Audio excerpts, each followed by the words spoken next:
Yo, what's going on? It's the NOC, the Nerds of Color. And we are back with another ShoPowSho. It's your boy, Kuya P, aka Patrick Michael Strange, the Adobro, the Babinka boy, the leader of the Holla Holla homies in the center gang of the NOC. Tonight, unfortunately, the amazing Ates are busy again. You know, Tina is holding down the stuffy spa, putting smiles on people's faces as she brings back the love again to those cherished home plushies, stuffies that you used to have. So very busy with that. And of course, our girl Kataphorric, she's over in Japan now, teaching, following her dream. And when she has, you know, some time in her schedule, we're definitely going to have her back. The amazing Ates will forever be part of the ShoPowSho family. So when they can come on, we'll have them back. So all my love to Kataphorric and Viva Valentina. But today, another hot one, y'all. Back again, ShoPowSho. Here we go. You know how we do. I have an amazing filmmaker, an award-winning filmmaker from the Philippines, y'all. All the way from the Philippines. I really appreciate him waking up early to talk to me over here on the East Coast. It's like nighttime for me early there. But the amazing Keith Sicat. I hope I didn't brutalize his name. You all know Tagalog wasn't my first language, you know, and I'm still learning. I'm trying. So my apologies to Keith when he finally comes on. But I've heard a lot about this amazing human being, this amazing representative of our people, of our culture.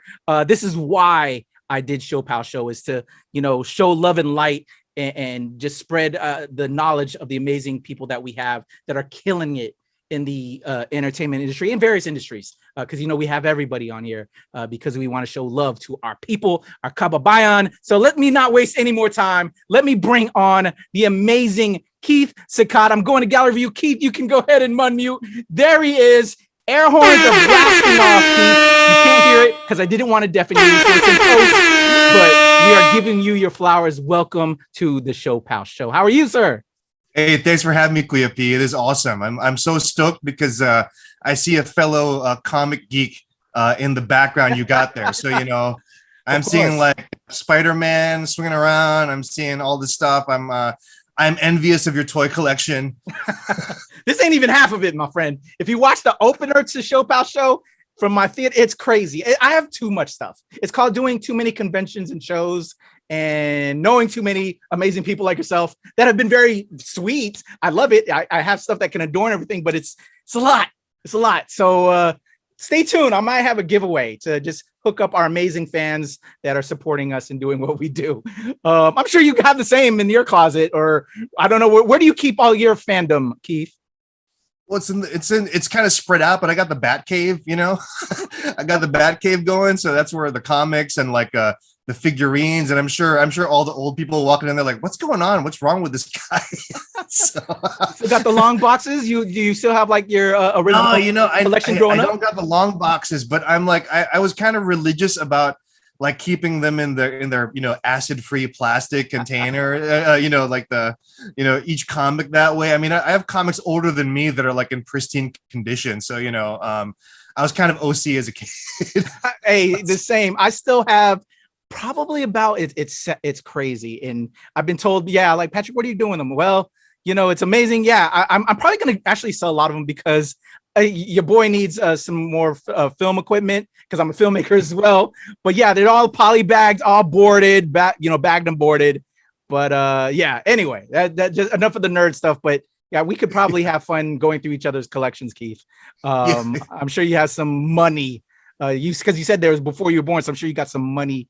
Well, there's some obscure stuff too. Like, I'm sure no one cares, but it's kind of like, but I love it because I'm a nerd, right? So, you know, I'm seeing like who, you know, you find out that this random comic book is drawn by some master, but this is like their early stuff. Yes. So it doesn't even look like their stuff yet. And you're like, for me, that's gold. Like, no one would be like, what's that?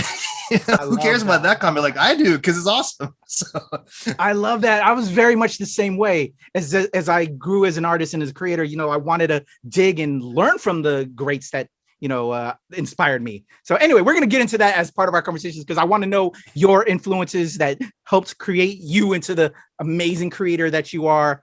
So let's get there. Let's start it off. And since the Ates aren't here to kind of kick me off with those initial questions, I'm gonna walk you through it, Keith. And we're just gonna again show you love and light, because you're an amazing representative of our community. And again, I thank you for giving us this time to just give you those flowers, because you deserve it, my brother. Thanks, man. So let's start it back from the beginning. Before we dig into your story, we like to, kind of show love and light to those ancestors that came before you. Because I believe that a lot of us, we are the manifestations of their hopes and dreams. We're walking in their shoes to live on their, from what they paved the way for us. So if you can maybe tell us a little bit about your mother, your father, if you know their how they came together, their love story, or even if you want to take it further back, or any other aunts, uncles, that just to give some of those that came before some love and light on, and see if there's anything that you kind of inherited from them as well, in regards to like your creativity and what you're doing now. Let's throw it to them. Let's show them some love. What do you got? No, thanks. I mean, well, my folks were born here in the Philippines, right? I mean, I was born in the Philippines. I'm still in the Philippines. But my dad is from Pampanga. So that's that's the area right north of Manila. That's where I guess known for where the volcano is, or one of them, Pinatubo. But my dad came from very, very humble origins there. But he worked really hard. So he was both my parents were born right before the war, World War II.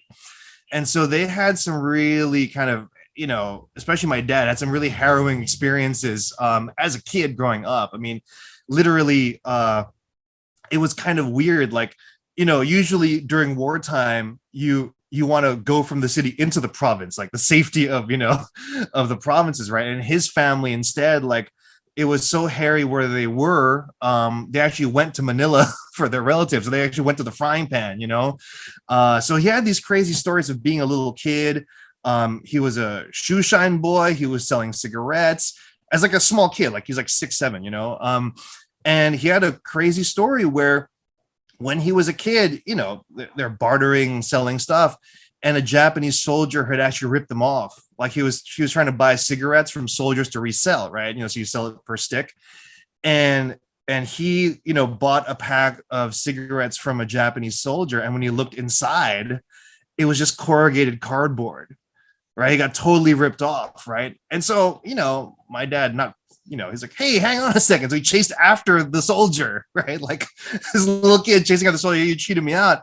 And the soldier drew his sword on him, right? And of course, my dad stopped at that point. And it's but he had these stories like that, and stories of his dad would disappear for almost a week, and he'd find out that the dad got somehow got thrown in they're rounding up all the men, right? So his dad was actually in prison, and the guys that we don't know this for sure, but the guys that got him out, I think, were probably executed, kind of stuff, really hairy, really crazy, very, very dramatic stuff. And remember, because wartime, he couldn't go to school for those years, right? So a few years later, when the war was done, he was going to school, and this is what's crazy too. That's where he met my mom. Can you imagine? You meet your partner in life at high school. Wow. That's unfathomable. That's a crazy thing to think about today, right? Yeah. But they met in high school, and they were kind of I have them to thank, because they're kind of the smart cookies in the class. My dad is very humble. He says he worked really hard for it, whereas my mom was just acing the whole thing. But they really worked hard, and what happened was they were actually one of the first, not the first, but they're actually able to study when they were young students in America. My dad got a Fulbright scholarship. My mom got a Rockefeller scholarship. They're kind of big brains.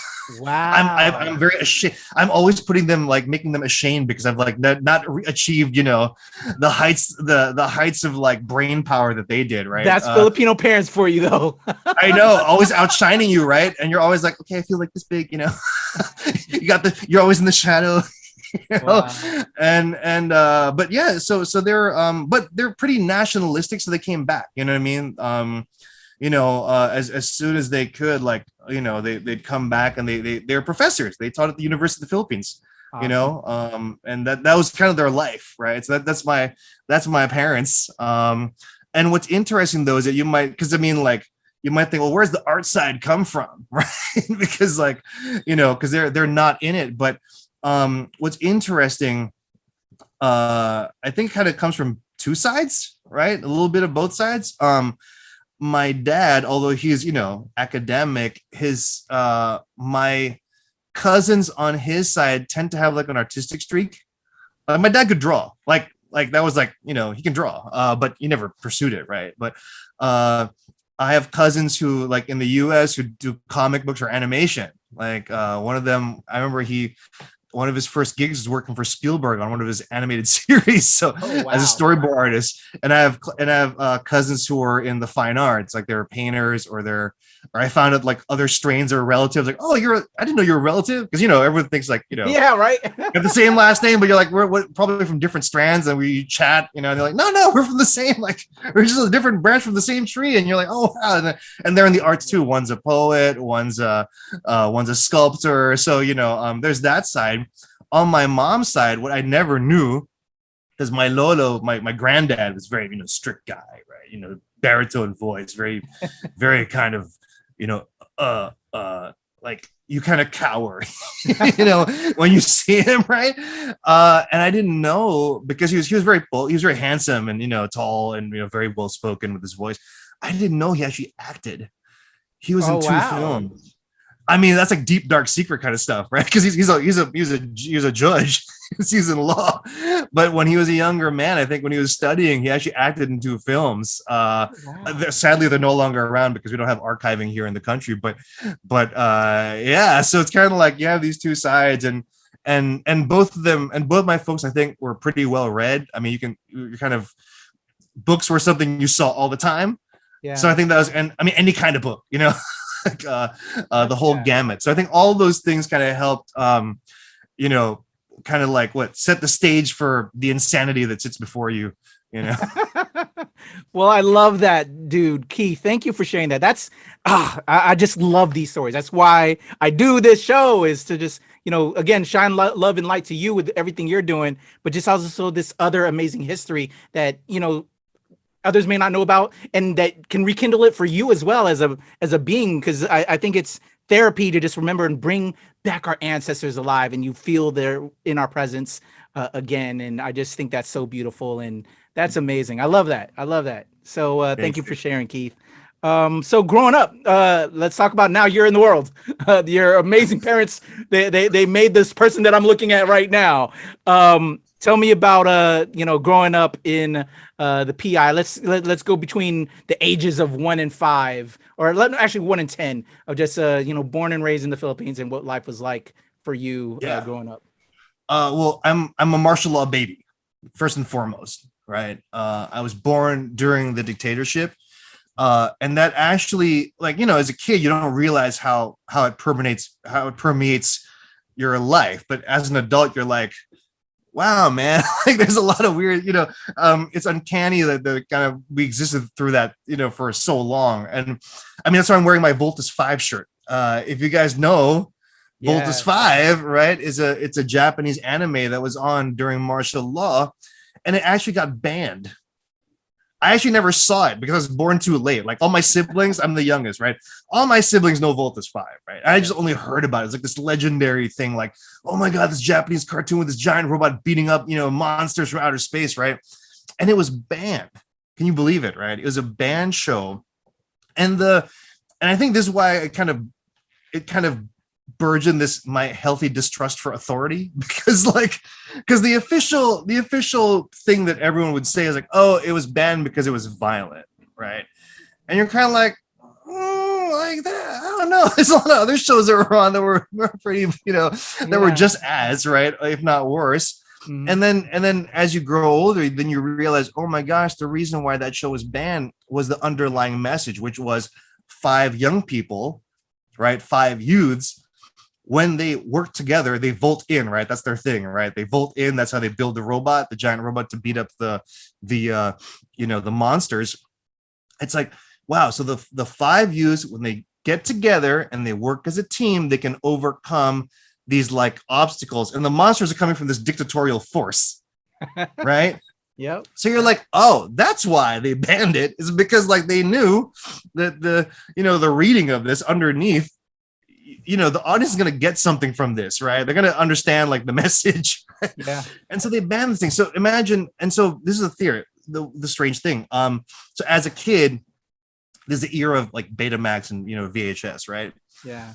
I discovered Voltus 5 almost. I didn't know it was an underground thing, but you go to the rental shop, right? And you borrow movies. Okay. Yeah. So whatever movie it is.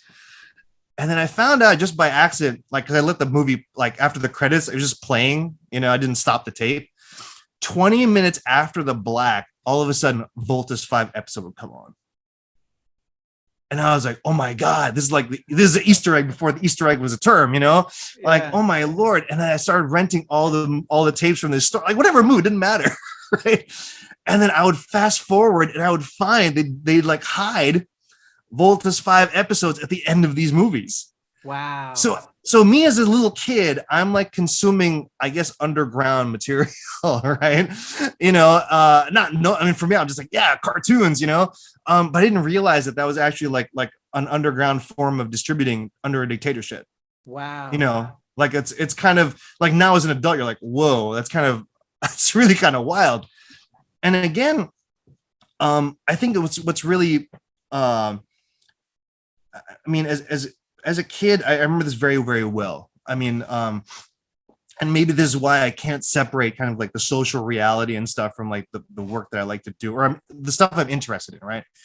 Is because as a kid, I saw the Aquino assassination, like it was on TV. Okay.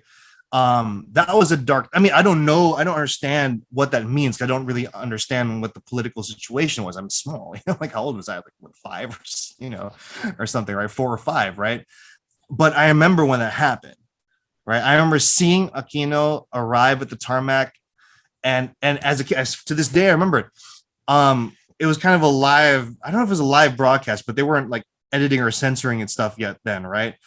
And it was really disturbing because you could see his body on the tarmac and he was still twitching after, like that's burned in my brain as like a little kid, like, oh my gosh, I can see his nervous system still firing, although he's gone. Right.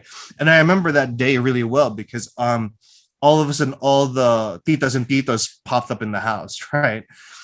And I remember they're all in like the living room, but no one was talking. Like no one could talk.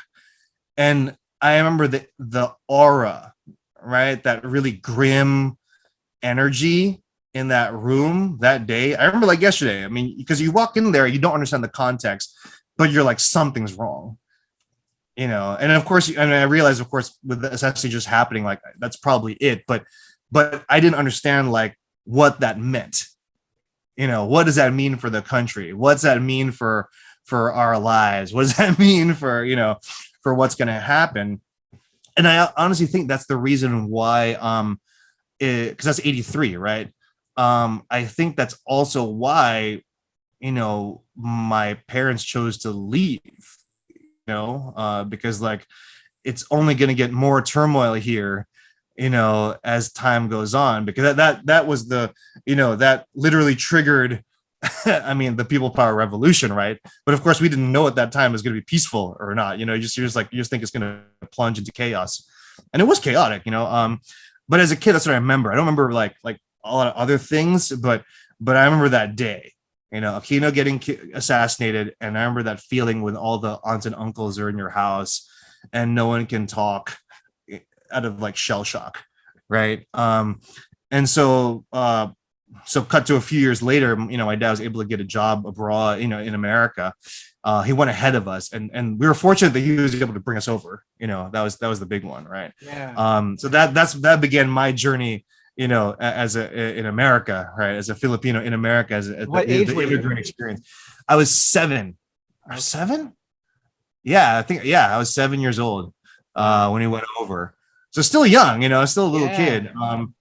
But it did kind of like put the seed in your brain, right? That what the stuff that happens in the world, like it affects you. Oh yeah.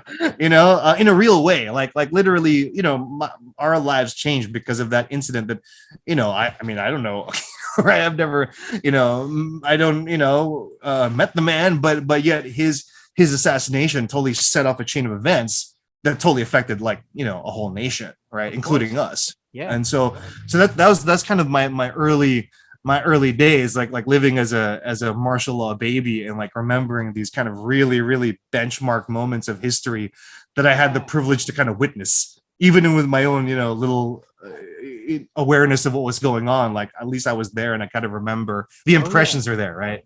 Yeah. Oh man, you actually made me recall. I remember when that happened. We had that. It's crazy how, and that's why I also love doing this.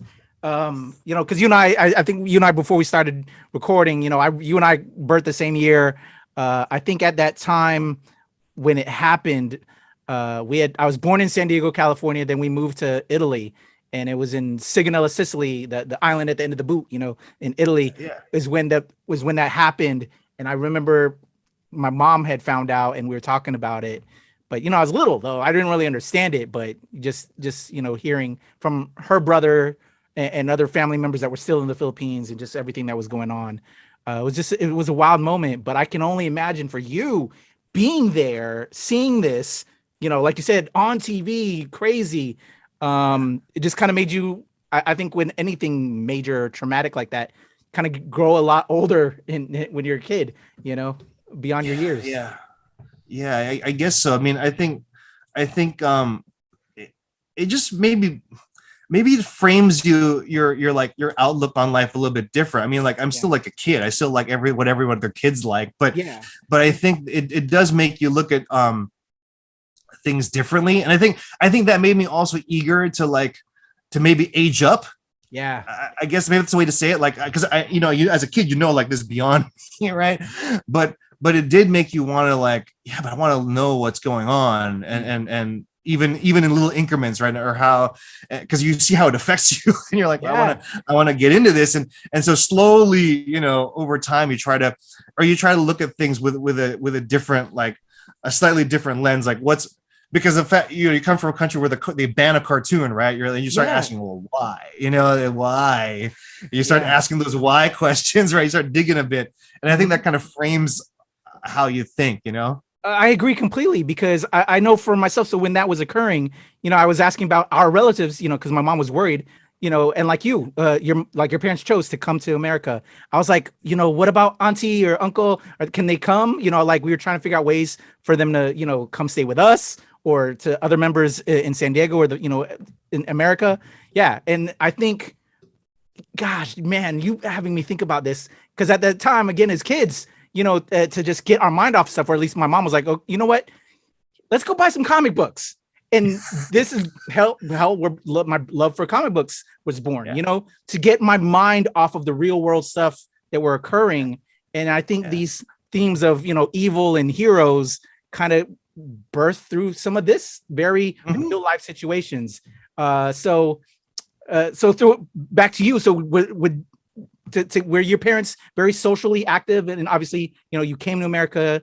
Did they talk about, you know, life, and then kind of gave you some other hobbies to kind of get your mind off of some of things like this? And when did you fall in love as an 80s kid? Like you and I are 80s kids. Yeah. What was that like? Well, first of all, I think, okay, it goes back to my parents, right? They're kind of, you know, my dad's an economist, my mom's a political scientist. So that's oil and water. Okay. I mean, I mean, my example is literally every single meal at the dinner table, or every dinner, right, was like some massive debate. And like I thought they were having like a quarrel, you know, like you know, like a lover's quarrel, because like it gets really intense, and they always joke like at the end, like as if we could actually fix this problem because some, you know, big macro philosophical issue, right? They can't fix it, you know, but they can rail about it, right? So I guess that kind of critical thinking was kind of inculcated really early on. I saw that every day. Right? In terms of them, like again, because they're in opposite kind of sides, like my dad was fairly conservative at that point, but my mom, being a political scientist, my God, like everyone she knows is totally active in, you know, in on the scene. I mean it's really, really close, because I mean, also in the Philippines is such a small, it's like, it feels like a village, right? Even if like in a family you'd have people in different political sides of the spectrum, and they're all at the same table. You know what I mean? It's really not it's like it's not abstract, right? I mean, I have friends who were, in the marches. I have, I know a childhood family friend who was actually shot during a march, Yeah. I mean, it's like, it's real. It's not an abstracted kind of idea. Maybe what's interesting is that how small it is. You realize like, oh my gosh, this martyred hero, his cousin is now my friend's wife, or, you know what I mean? Like, or sister, it's that small. So I think in that side, um, and again, because we got kind of divorced from, because we were in America all of a sudden, right? So we're kind of, and I remember growing up, like we're the only Pinoy family in my neighborhood. Like I actually can't remember. I only found my first Filipino classmate like in junior high or high school. Oh, wow. Like it was, Yeah. we're kind of isolated. Yeah. Where were you? But Where'd you move to? I was right outside Washington D.C. in Shut up. in Bethesda, Where? in Bethesda, Maryland. In Bethesda, Oh my Maryland. gosh. Because I'm in the DC area. Northern Virginia is where I'm at. Oh yeah, so it's Yeah. weird. So but in Northern Virginia, there's a big Pinoy community, right? Yes. Yes. Yeah. So I'm just across the bridge. Oh yeah, I know You where know, you're at. There's I'm now really a across larger the bridge. Filipino community over there now, by the way. Yeah, no, exactly right. And in fact, how small the world is. My family friends I mentioned, their kids went to like my high school and stuff. So like, it's kind of like, I mean, totally, different generation, but you kind of swim in the same pond, even overseas. It's kind of weird, right? Yeah. But yeah. But my mom was very, very influential in like keeping that fire burning, because example, again, she's a, educator. And so whenever she would notice, my interest in something, she'd find a way to like sneak in a lesson. It wouldn't feel like a lesson. Like example, I was totally into like discovering, different forms of writing, like Japanese and Greek, Cyrillic and all that stuff. And she goes, oh, here's some Baybayin, we have our own. And she's like sent me some Xerox copy, like, oh, check it out, we have our own before the Spaniards came. I'm like, really? Whoa, that's crazy. And that get me excited. And this is what I have to, my mom was really awesome. She was the one that I think also kind of like that pride came in when she revealed to me, because I was already a comic nerd even as a kid, right? I mean, even when I was in Manila, I was already I had 3 comic books. I had a Spider-Man comic book and 2 Flashes. Yeah, I still remember. I still have them. I still have those 3 comic books. Got from the grocery store. But she was the one, because I was obsessed with like comics, right? So I'd read. I was consuming comics every type, like not just superheroes, like fantasy stuff, whatever it was, didn't matter. And she goes like very nonchalantly, looking over my shoulder, looking at me like, oh. The guys who draw the comics you dig, they're all Pinoy. Oh, yes. And he's like she'd like do these little inception-y things. Right? and and it was kind of like, oh, no way. And I remember, nah, ma, it can't be, because look at his name. His name's Ernie Chan. Like, yeah, he's Filipino. Yeah. He's Chinoy. He's Chinese Filipino. He's Filipino. And Steve Gann, the co-creator of Star-Lord, right? Steve Gann's like Chinoy, and she's like, yeah, they're Pinoy. So like when I realized this, I'm like, oh my Lord. So my heroes in this totally different medium that is very distant from me. I don't know what I'm doing comic books, it's like, it's kind of like, I might as well be in Hollywood, it's like, it's so distant, right? You have no access.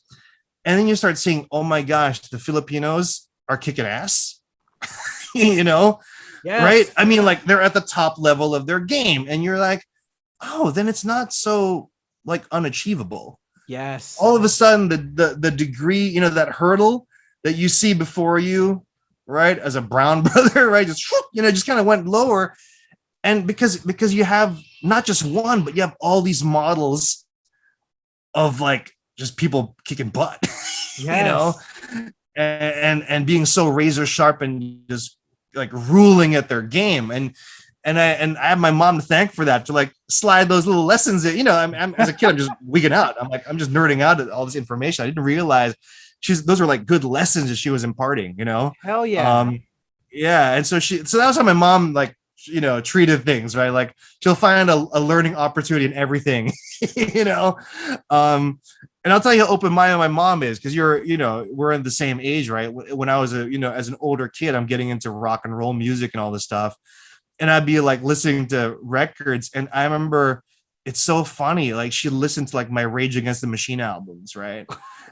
And it was so funny because I'm pretty conservative. She's Pinay, and she was so funny because she was just like, if not for the language, right? If not for the colorful language, she's like, because she's a political scientist, right? She was like totally like digging at all the lyrics that Zach de la Rocha is throwing out, all the political stuff he's throwing out. She's like, this stuff is great. I just wish he wouldn't shout it all because I can't understand him. I'd be like, that's what the liner notes are for, Mom. Yeah. Oh, I love that. But she was awesome that way. Like for some, little, conservative Pinay mom, like listening to Rage Against the Machine and being like, this okay. So it's pretty cool. Hell yeah, you sound like you have the coolest mom ever. Shout out to your mom, man. That's awesome. Yeah. I love that. That is super cool. I love that's so, man. I'm just thinking about, growing up as well and similar experiences, except it was a teacher for me. So it was like heavy into the comic books. And then a teacher was like, hey, Thor, Norse mythology. Why don't you, learn about, it was that paved into actual Norse mythology, the Odyssey. I'll never forget the Odyssey and the Iliad and just learning those histories. So, but what I wished, and what I love about your mom, Filipino history, these, the Bababayan script and just all of that, I would have absolutely adored that. That's amazing. I love that. So and I took it for granted because this is my mom, I took it for granted. Right. I mean, that was the thing I realized now, like I took the privileged position that you're in. I mean, you don't know it because you're in it. You're kind of like the frog in the boiling water, like you don't know you're steeped into all this awesome goodness, right? Until they're, my mom passed away already, she's gone. And then you realize like, wow, like, but the lessons that they give you, like your teacher, they're forever. You froze real quick. You said the lessons they teach. Oh yeah, the lessons that you get from your teachers, those are forever. And that's what's great. That's why I'm my hats off really to all the teachers in the world. I mean, I've had a bunch of great teachers all through my life. Besides my folks, and you really do have them to thank. Like, I mean, my art teachers, my photography teachers, my history teachers, like all those guys, like from when I was small, they were the ones who really gave me the time of day. I have an interesting story. I just remembered now. I was in 3rd or 4th grade. I have this to thank to my teachers for being open-minded. All right. Again, the nationalism peeking through. I was in 4th grade, I think. I was in elementary school.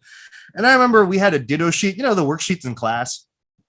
And I remember I kind of got offended because they referred to the Philippines as the Philippine Islands, which is, of course, our colonial name, right?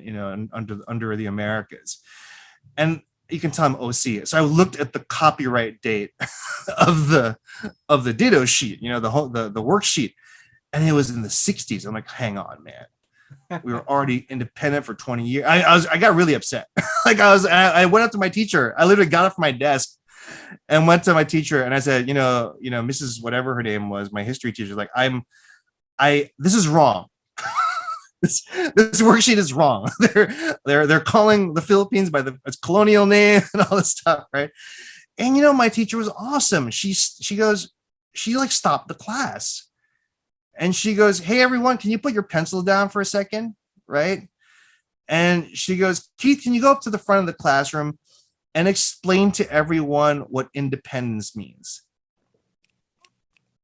And I didn't expect her to do that. I mean, I was kind of like, I got panicked all of a sudden, like me and my big mouth, right? Now I got to tell all these guys, like, I got to give a lesson, which I'm not even sure if I'm equipped to tell, but that was a really great thing. I mean, for teachers, and I forever thank that teacher because she gave you the space. I mean, you're a little kid, you're 10 or something, and she noted on the spot, like, okay, this kid is speaking from somewhere deep, and maybe I should give him some time to share this feeling, with this class, because I also was probably one of the few, because most of my friends were not Asian, right?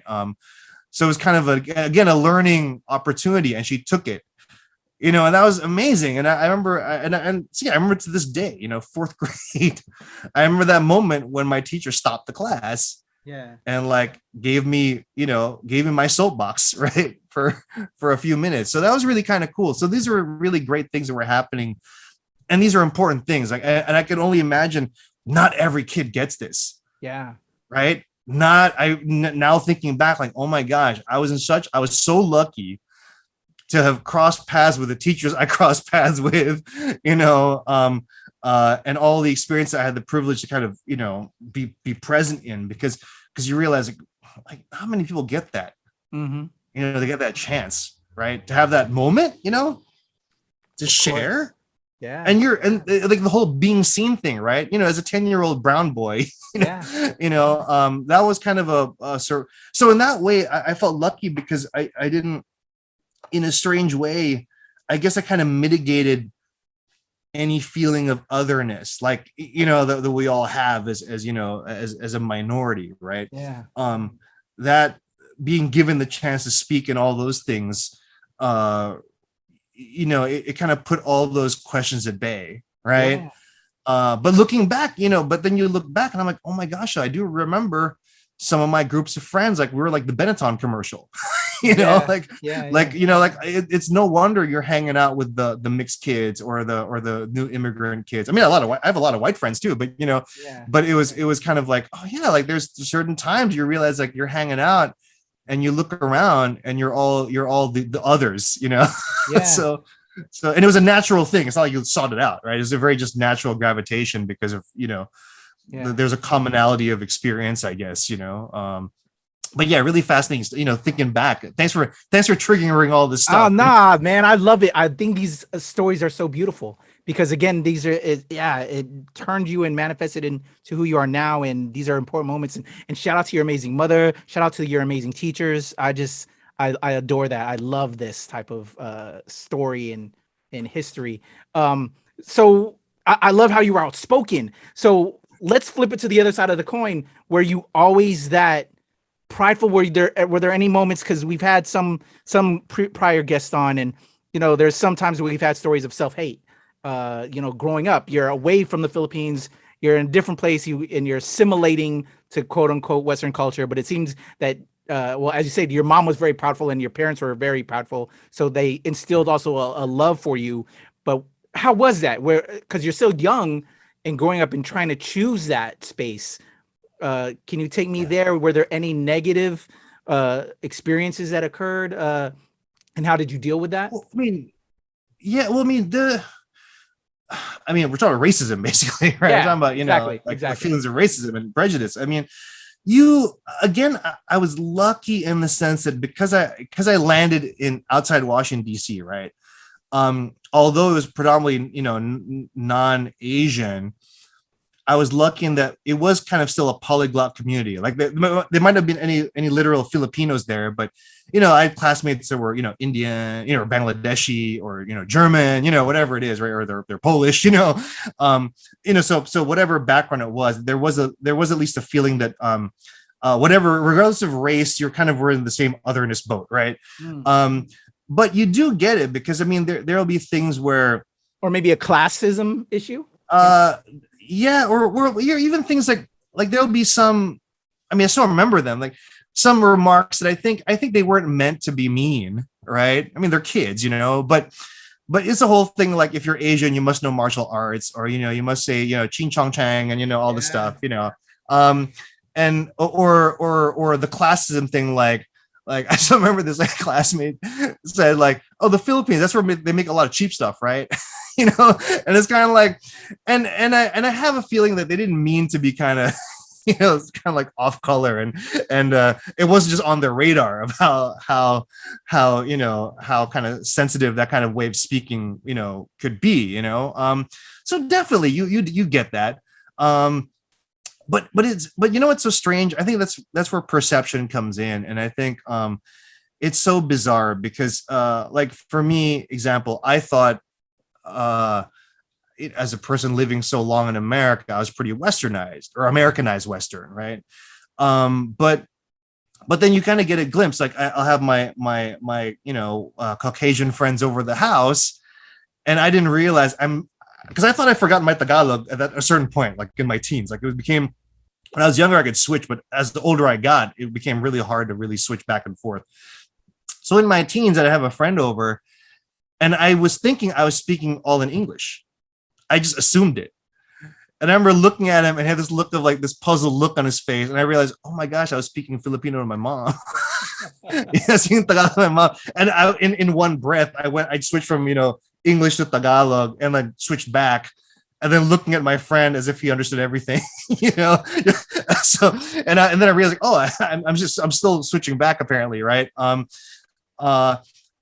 then I got to go to school for college abroad. I went to school in England, and then in England, my classmates there were like didn't see me as Americanized, because I didn't fit the mold, I guess, of what their preconception of what an American, student or American would be like. So it's all really strange. It's all about like who you're talking to, where you are on the spectrum at every given moment, right? You could be like the brown boy other in one moment, and then like have kinship the next, just totally depending on the context of who you're with or who you're meeting and where you're at. So that's where I kind of started seeing like, oh my gosh, this thing is it's really amorphous, this idea, right? This whole idea of like your identity and how other people perceive you. It's totally amorphous. And of course, when you come back, if I come back to Manila, I'm totally the conyo. I'm the English speaking guy who's totally like, I mean, they'd probably look at me and think like, oh, here's the guy who, grew up in the US, he worked in New York, whatever, the New Yorker. You have that branding too. So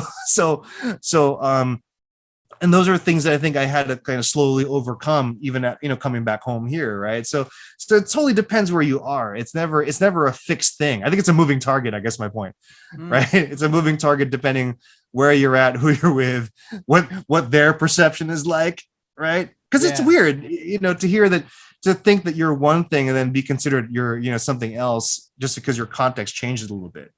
Right. Oh, yeah. So it's strange. So I guess at a certain point, I just like to keep myself sane, because, you go through your whole existential angst, you're a teenager, you go through all that self-hatred. That's normal. And you're an artist. My God, if you're in the arts, right. Yeah. Like the kind of insecurities that you have as a creative person, they're always there. So I think I kind of just had to be comfortable at looking at myself in the mirror and just kind of being like, that's just it. Awesome. Just because I can't worry about how other people perceive me at a certain point, at a certain point, you're like, it is, it's me and my curly hair and just deal with it. Bro. I love that self-confidence and that self-awareness. I want to bring it back a little bit. I love everything that, you took us, but I want to bring it back a little bit. We got into college, but before we get to the college, I want to just kind of cover. So, and the reason why I kind of, also bring up the culture aspect of it is specifically for me is when I was dealing with a lot of bullying and racism, classism, that drove me into my passions. And then, obviously you're in high school, middle school, that's where you could kind of take it to like a professional level towards the future, right? So getting into art classes or choir, because I also was into singing. What Filipino wasn't into singing and dancing? That's part of that's in our blood, right? Filipino, you're like, you must have been in a choir at some point in your life. You must have, right? It's like you're not. If you didn't, you're not Pinoy, right? So for you, what was it like? Obviously you had a love from comic books very early on, and you brought it here. And growing up, and you had an amazing mom who kind of instilled outside of like the love for script, the actual historical things with that. How did you? What were you into? What was Keith into? What did you want to become in like middle school, and did it change in high school before we go off to college to actually get that educational training towards the future? What were you into and what were you trying to get into back then?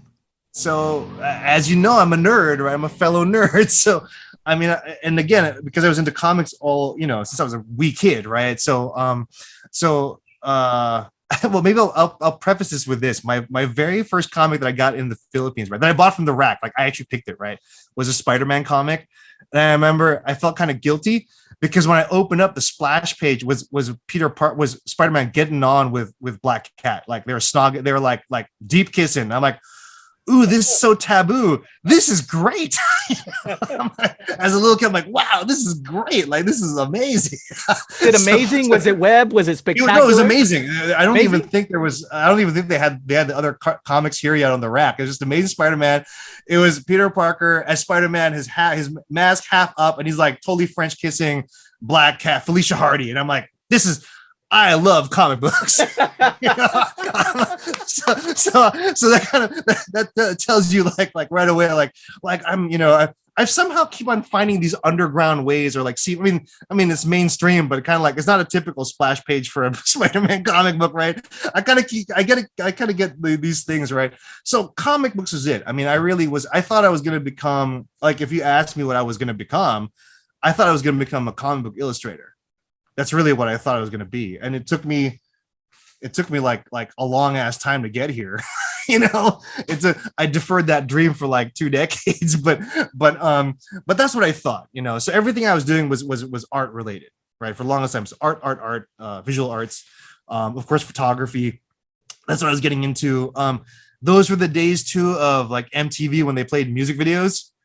So you're getting exposed to like a lot of visual media, like really strong images, and strong storytelling.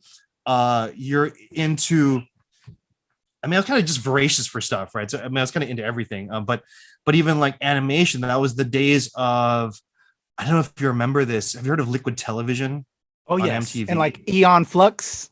Yes. Okay. Yes. That was when I discovered Eon Flux, and it was amazing. Eon Flux is that animated. They were shorts at the time, right? They weren't even series yet. They were silent shorts, done by the amazing Peter Chung, like genius. Yeah. And it was perfect timing, because at that point, I'm into painting. I'm into all this fine art, visual arts. I had just discovered Egon Schiele, the Austrian painter. And so to see, and I'm into like Moebius comic, I'm into like the European comics by this point.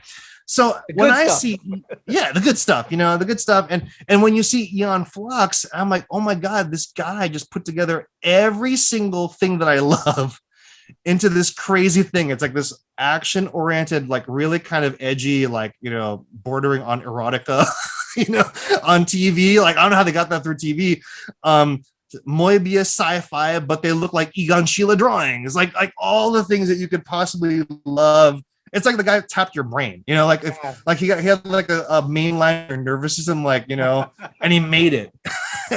And so this is the thing I'm exposed to, and I'm like, so for me it was all about art. Like I want to just get into the arts, whatever happened, right? But again, at that point I didn't have a direct connection. And I think even my cousin, who I eventually got into like the world of comic books, I think he wasn't in yet. Like, I think he was still like on the way. He was still like making the sample pages and all this stuff, right? So it still felt like a pipe dream. But here's the thing: I was very, as you would say in Tagalog, kapal mukha, thick faced. So as a kid, I was that kid who, even as a teenager, I was like, you know what? I'm gonna make my portfolio. You know what? I'm going to send it to some editors. Okay. And I was kind of, I think about it now, I was kind of systematic about it. Like, even as a kid, I remember I'd ask my dad for permission. Like, can I go up to New York by myself? I'd be like, can I go up to New York? Because there's a convention happening. And I know that's where you get your gigs, right? I know that's where you meet editors. I was like 14 or 15. And, my dad's like, fine, here's some money, get a train ticket, right? Good luck, And I'd go over there by myself, and I'd be like, really, and I just show my stuff and, get torn down, by whoever's looking at it. But it was kind of that thing where like, but it was a weird thing where even when you were torn down and ripped to shreds, it kind of lit the fire even more. It was weird. It was painful because sometimes, like, I'll be honest, like one of the first guys I met was one of my heroes as a kid, and it was in like a convention in Baltimore, I think, or something. And I remember I brought my Randy, sketchbook pages, and he totally ripped it to shreds, of course, and it was a thing. But I was like 10 or something. I was really young, and I was thinking like, fair enough. It's good that he can be brutally honest to a 10-year-old, but I guess at that age I was expecting something more inspiring. Right. But it was a thing where like, but you know what, fine, you know what, I'll take that as a challenge. I'm gonna get better. And that was kind of my attitude. And so from 10 on, I'm trying to just trying to hone my skills. But here's what's really interesting, and it's kind of I don't share this with many people. With my gumption, I was mailing out my samples, my Xerox copy samples to editors. Oh, wow. And I actually got letters back from an editor at Marvel. This is the time when they had that an indie imprint, like, is it called Epic? I forgot what it was called. It was Epic, right? Epic, yeah.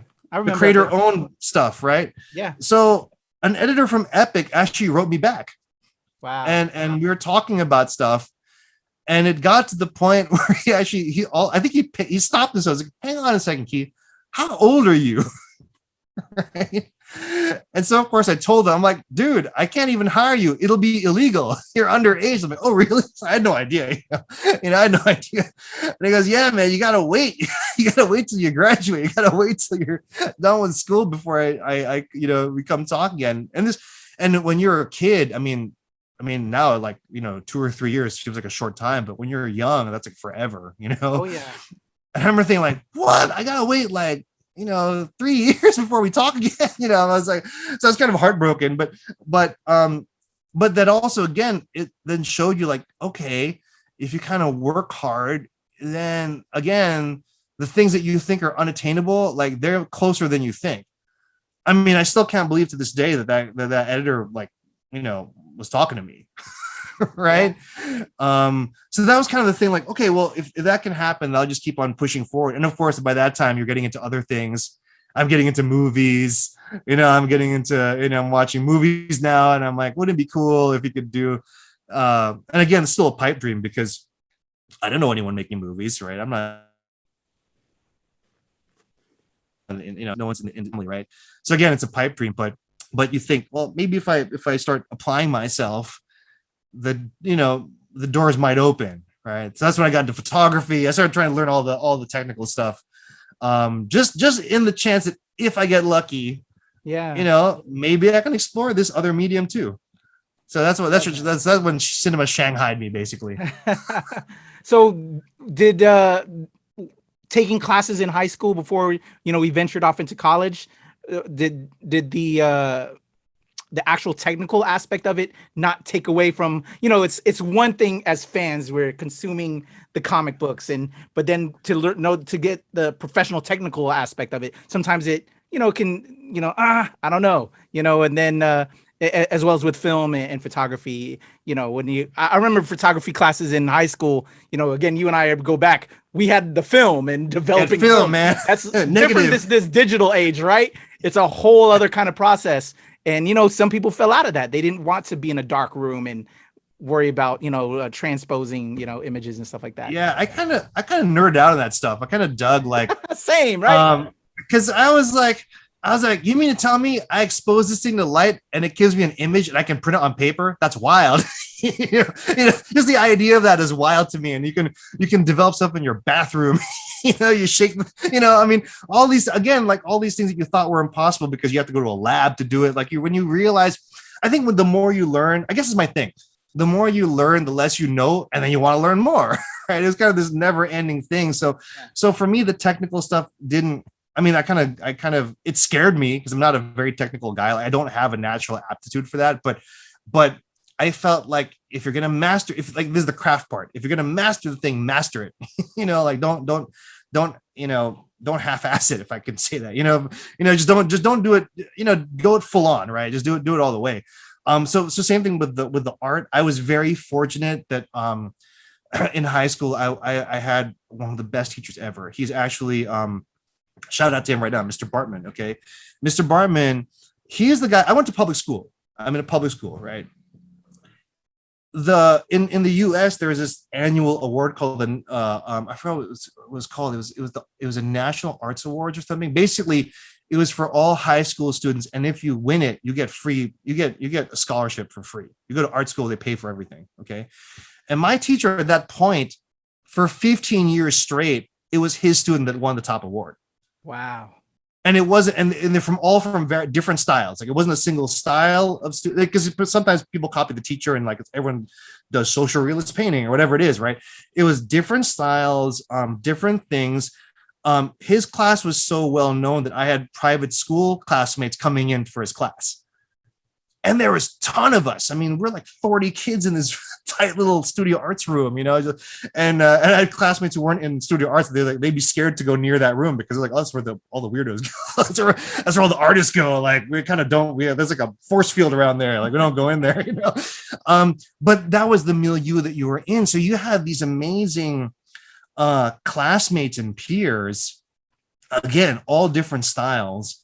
They're all encouraged. Again, it's with the teacher. Right, the teacher just he knows where you're at, and he's like, don't follow me, like go where you're at and let me tell you where to go. Like if you're a fan of this, why don't you check this out? He's how I discovered Chile, because I'm a Gustav Klimt fan, right? He's like, well, if you're into Klimt, there's a Chile show at the museum right now, go check it out, you know. Like that's how he would do things. And so everyone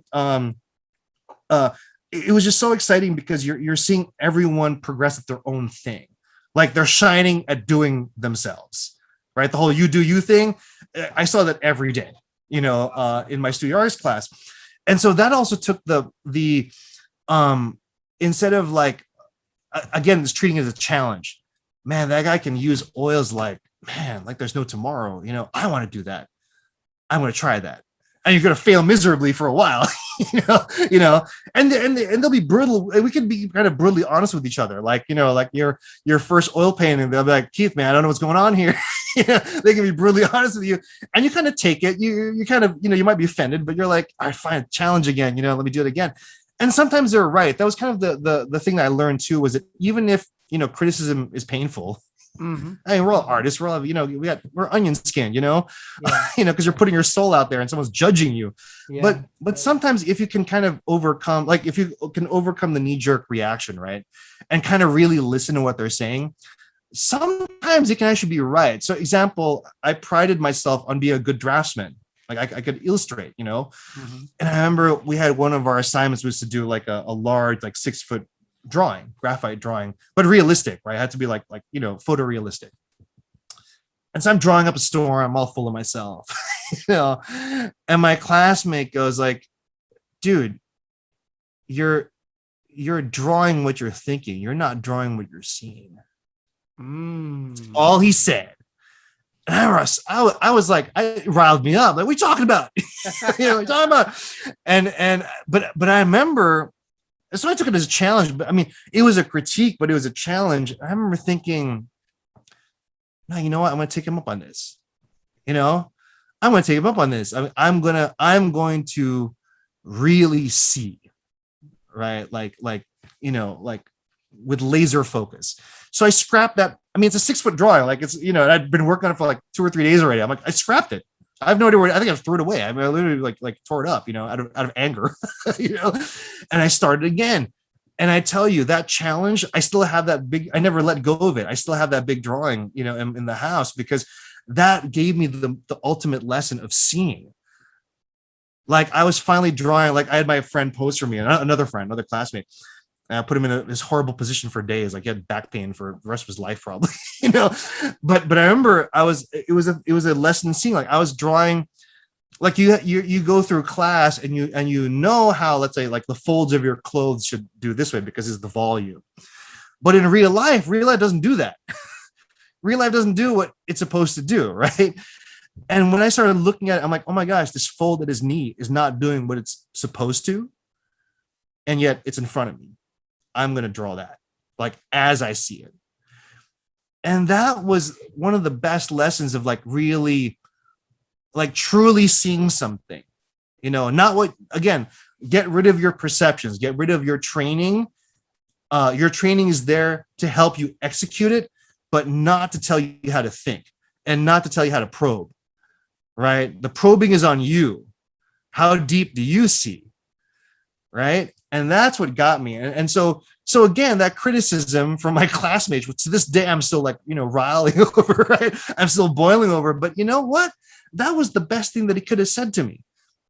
because I still I hold on to this day, you know.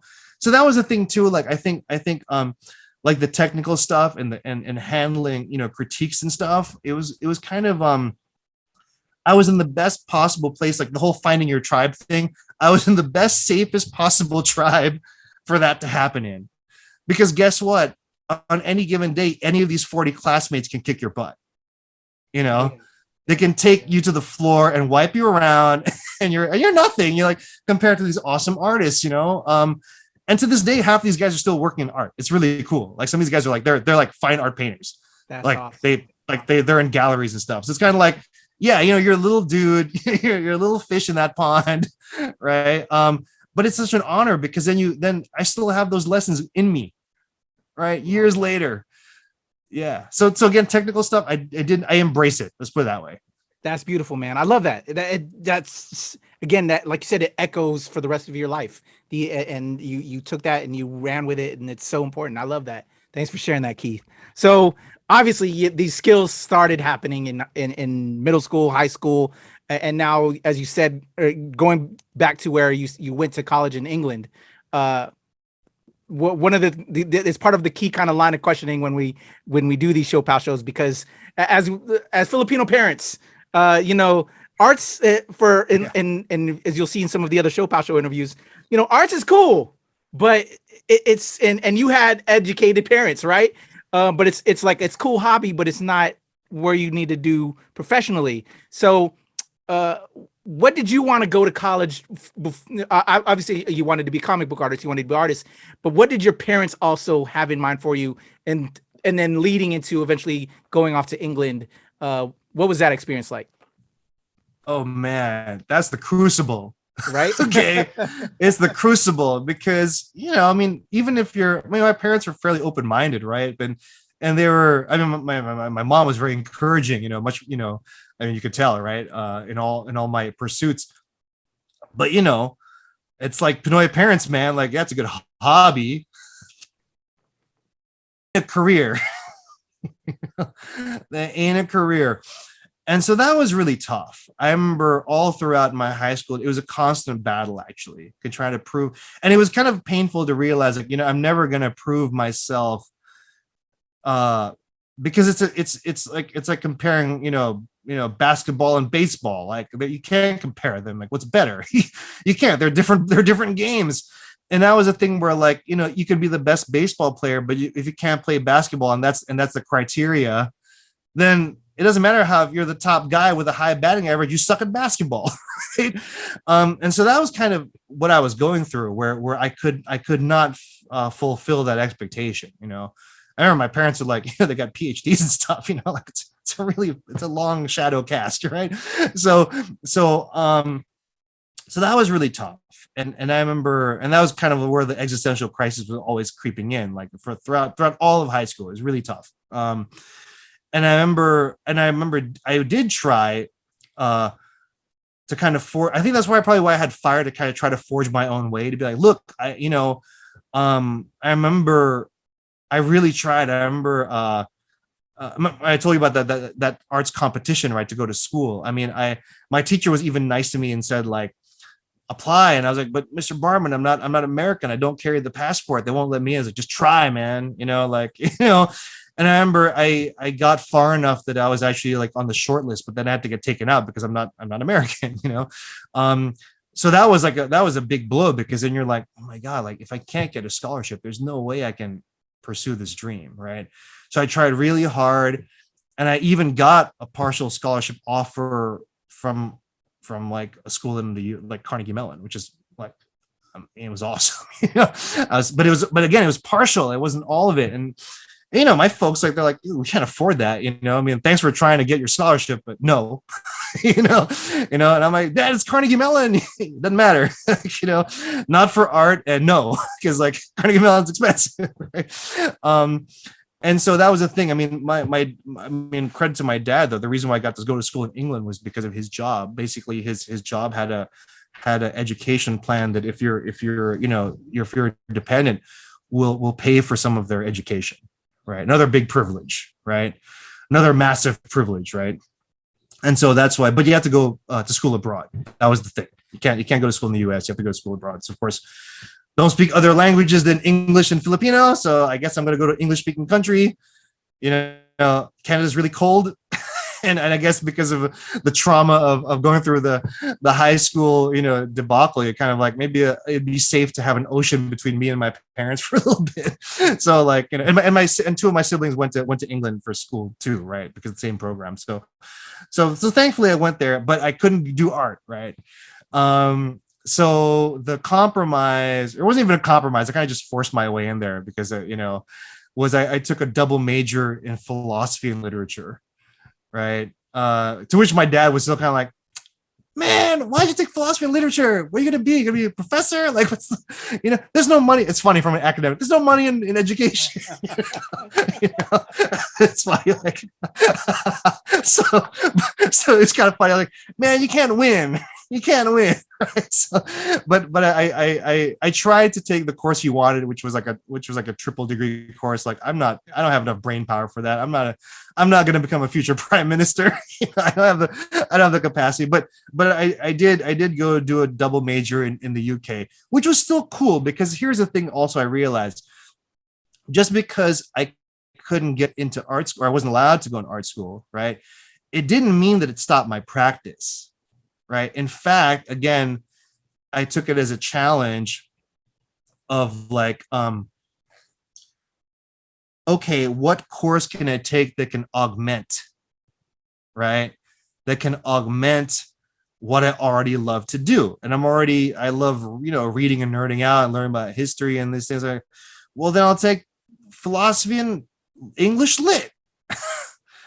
And that was the best thing to happen because that gave me the excuse to open my mind even further, right? It just gave me the excuse to get exposed to a whole lot more stuff that I could use as fuel for the art, right? Oh, hold on a second. Did you freeze? Am I frozen? We're good. We're good. It was hesitating, but we're good. Okay. Yeah, sorry. You can just cut that out. No so it gave me fuel for the stuff I wanted to do. And the thing is, here's the crazy thing, like serendipity, right? So my first few weeks at college, I saw, you have the announcements of like, we're doing there's a short film production crewing up. Yeah. Right. And so I'm like, oh, short film. Like, this is my way in, this is my way in to dip the toes into cinema. And so I'm like, let me go talk to these fellow students, right? And it was funny. The interview happened at a bar at the university pub. It's England after all, university pub. One of them, we had like three. So, and I remember going there, and I brought my portfolio, my slides. Still in the era of slides, guys. That's how long ago this was. I'm totally dating myself. And I went there with my slides, and again, I never did film. I did photography, but I never done film. And so the two directors, these two girls, they saw my portfolio and like, all right, great, Keith, you're on. We're going to make you art director. And I'm like, what's that? What's that? What's my job? I'm like, I've never done it before. That's cool. You got 5 days to figure it out. Good luck. and that's like, talk about being thrown into the fire. I'm like, what's my job? Yeah. And then all of a sudden I had that responsibility, for basically the visual look of the film. Right. So talking about like jumping in the deep end right away. And and that's how it began. Like literally, I got, we were shooting on, I still love this medium, by the way, Super 8. We were shooting on Super 8 film, that really grainy film stock. I love it. To this day, I love it. And then we made a film, by the end of the year, we had a film. And I was like, oh my God, again, that unreachable thing, that thing that felt so far away, right? You can do it. It's possible. Wow. And so because of that experience, I'm like, if we could do it, well, maybe I can make my own, So after that project, I started making, I'm not a film student, right? But I started making films during my college years. And I'll tell you what's really interesting. Again, I thank those teachers. I was so into the filmmaking thing there. I was actually at the media unit like, I think they actually thought I was a media student. Oh, wow. I think by the end I think they lent me the keys to like the editing suite or something by the end of it. Like I was literally there all the time. If I wasn't reading up for my classes or stuff, I was there editing stuff. And it was only when I was graduating, I was saying goodbye to all the teachers. They're like, whose student were you again? And I was like, oh, I wasn't even in your program. Like, what? Wow. You know, that kind of shocked them. They're like, what? You weren't even in the program? No, it was my buddy who was in your program, but I wasn't in your program. I'm in the philosophy wing. But they saw me there all the time. So that was the thing where again, it just showed you if you're enthusiastic and you're kind of, you know, the doors will open for you. I think that's a lesson I keep on learning, right? The doors will open if you're just engaged, right? And you're seeking it out. You know, was it if the student's ready, the teacher will appear kind of thing. Yeah. It's kind of that. Like, so you know, you know, even if you're not looking for them, all of a sudden you'd have these mentors appear and they'd be like, oh yeah, here's the keys, keys to the kingdom. And you're off to the races. And that's kind of how it worked out. So I was making my short films while in school. And then during like, this is what made it feel really possible. During one of my breaks, I came home to Manila. My parents had moved back to the Philippines by that point. I came back to Manila for you know, vacation, and I was trying to meet all the filmmakers I could meet here. And while I was here, I met someone, the girl who would eventually become my wife. Oh, wow. She was the one who was like, hey, why don't you enter your film at this competition? There's a competition at the cultural center. They have this alternative film competition. Just, you know, submit your work, right? All right. And I submitted, and then I got first place. Wow. I wasn't even here when it won. She was the one who accepted my award for me, right? But it was the thing where like, wow. And I thought it would go nowhere because again, I filmed the film in England. There's no Asians there. I mean, I think in the whole school, there's only one Filipino kid in the whole school where I went to. He was like in the science program, right? I mean, it was like, you wouldn't, I mean, on the surface, you wouldn't say there's anything Filipino about it, right? And yet again, so the fact that was accepted in such a warm way. I mean, I tied with another a guy who would eventually become a friend, a visual artist. We got tied for first place, and it was kind of like, wow, like to feel that kind of a welcome. Again, it felt like, oh, I guess I'm not a stranger in my own homeland in that sense. Wow. Right. So it was always the art. The art was always the way for me to bridge wherever it was, whether it was, you know, in school as a kid, whether it was in college, right? Whether it was my first jobs in New York, to coming back home here, art was always the bridge that led me to that space. So that's why I'm always beholden to like the arts in general, you know, the medium of art. It is a gateway. Yeah, you know, to possibilities. That's why I love it so much. Hell yeah, I love it. All right, so okay, man, we just covered so much right here, right? We're off in college.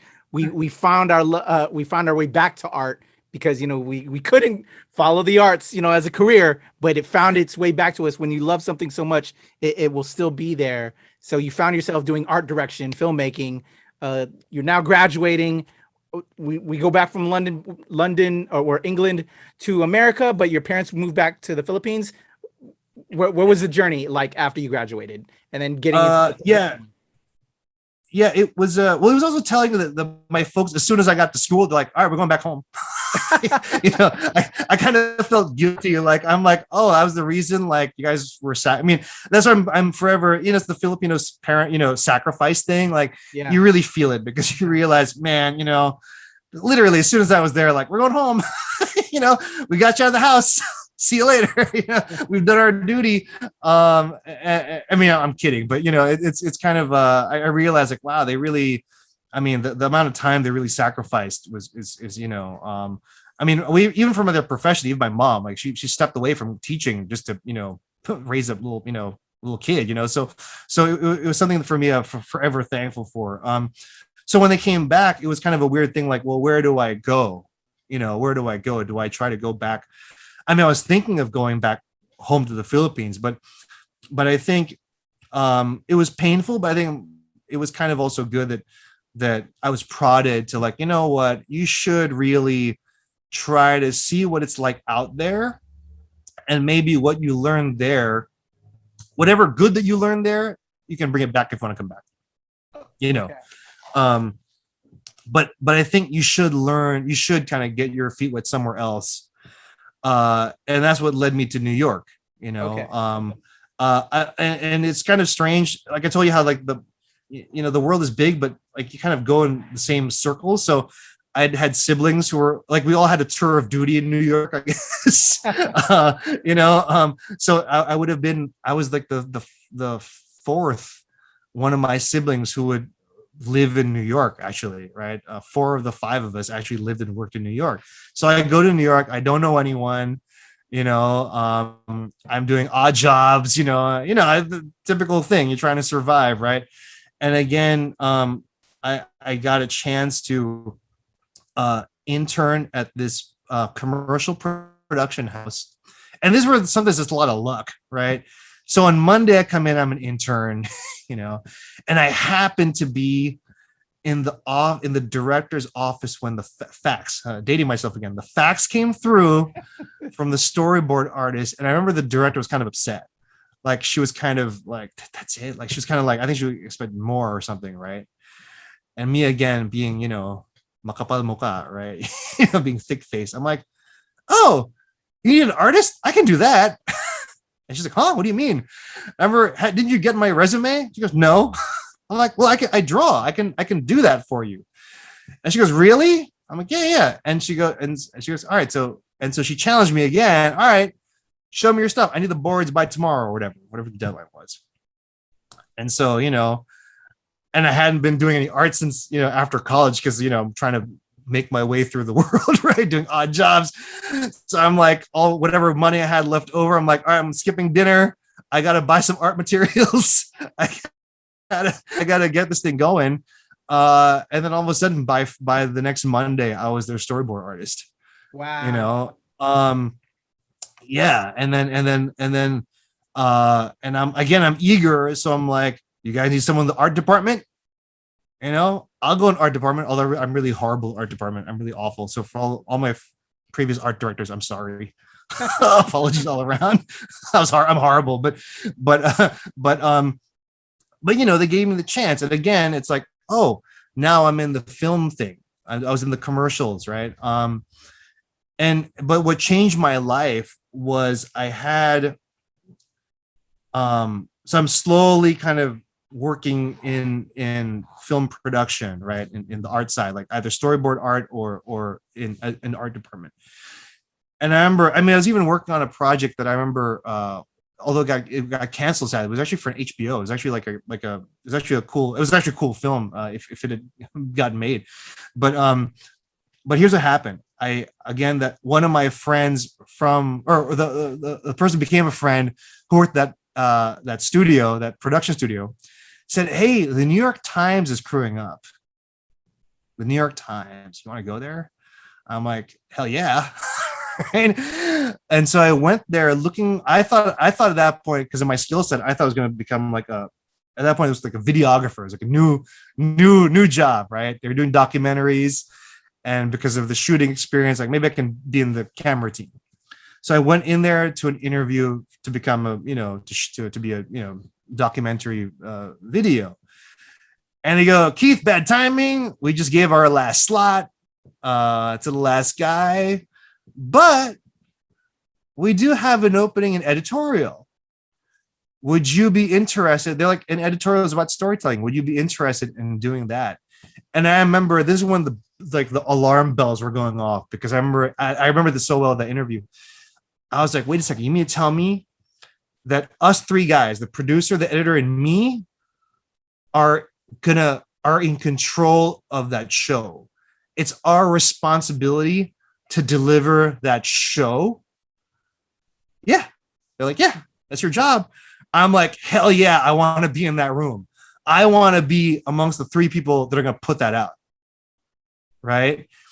And that became, and remember, here I am, I'm into visual arts, design. I'm like, documentary is the scariest thing that I could get into, because that's real life. It's uncontrolled. What you get is what you get. There ain't no retakes. There's no reshoots. You know, what you get is what you get, and you better make a story out of it, right? And this is your job, and you're gonna be doing this every you know, your episode, you know, however many weeks it is, you're gonna be doing this all the time, you know. And that was the best. That started my love affair with documentary filmmaking. That is actually, I think, where I learned storytelling, because you're set a limitation. This is all you got. Make a show. Good luck. See you in a few weeks. Yeah. You know, and that was really pressure because I was on a medical show, so it wasn't like a thing where the team would be there forever. They'd be there for the week and they'd come back. So if you didn't get anything, you don't got it. You have to figure out a way to make it work, you know, through editorial. So that was like, and I did that for like 8 years, almost a decade. Like that's all I did. Yeah. So that was the greatest thing. So that really changed my life, because then all of a sudden, and I was a professional editor in New York. You know, that was a real, like, that's a legitimate credit I had. You know, It wasn't like me dreaming of being a filmmaker. I'm like, oh no, I'm actually like editing shows now, editing documentary series, and that was probably the best learning experience, because you learn. Again, I had amazing mentors. Again, I didn't realize how lucky I was. You know, you get, you know, the universe conspires and they push you into certain people, into meeting certain people. And I met some people who, I mean, I'll tell you how it worked out. I literally was like the fifth employee in this production company, this small production company.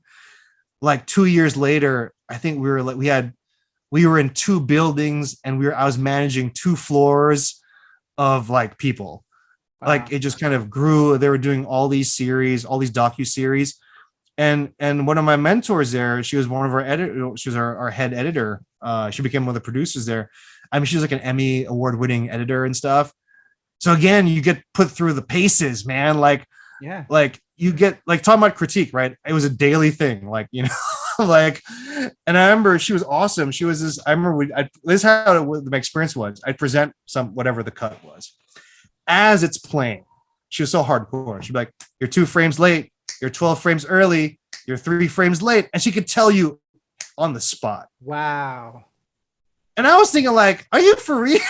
I was like, you're that's great. But you know what was when I started like calibrating my gauges, like to her criteria, right? Like to that kind of fine tooth comb level of, you know, precision. I'm like, she's totally right. Mm. And in a few years, like I could say, like I could tell my assistant, like, you're 2 frames late. It was really weird. And it made a difference. Like I didn't realize that minutia, that kind of being OC about it, it really made a difference, because it was a difference between like learning what a smooth edit was and what a choppy edit was. And it can literally be a frame and it's real. Like it wasn't some theoretical thing. Like I was like, oh my God, like these are the things you discover. Right. And I mean, you're Filipino, you're into music, right? Yeah. Editing's very close to music. In fact, all the best editors I know, like they tend to have like a musical background, because they understand like innate rhythm and how to communicate on an abstract level, right? It's not like literal, you know, like how do you communicate through these abstractions of like, you know, time, like what's that? Right? How do you communicate in time? And that's what they do. And that was the best thing to learn. I was like, wow. And so again, you get put in that situation where you're with these people of this caliber and you just have the privilege to be with them, you know, when they're all starting out too. Yeah. And it's cool. And the same thing, my wife at that point, she was studying at NYU.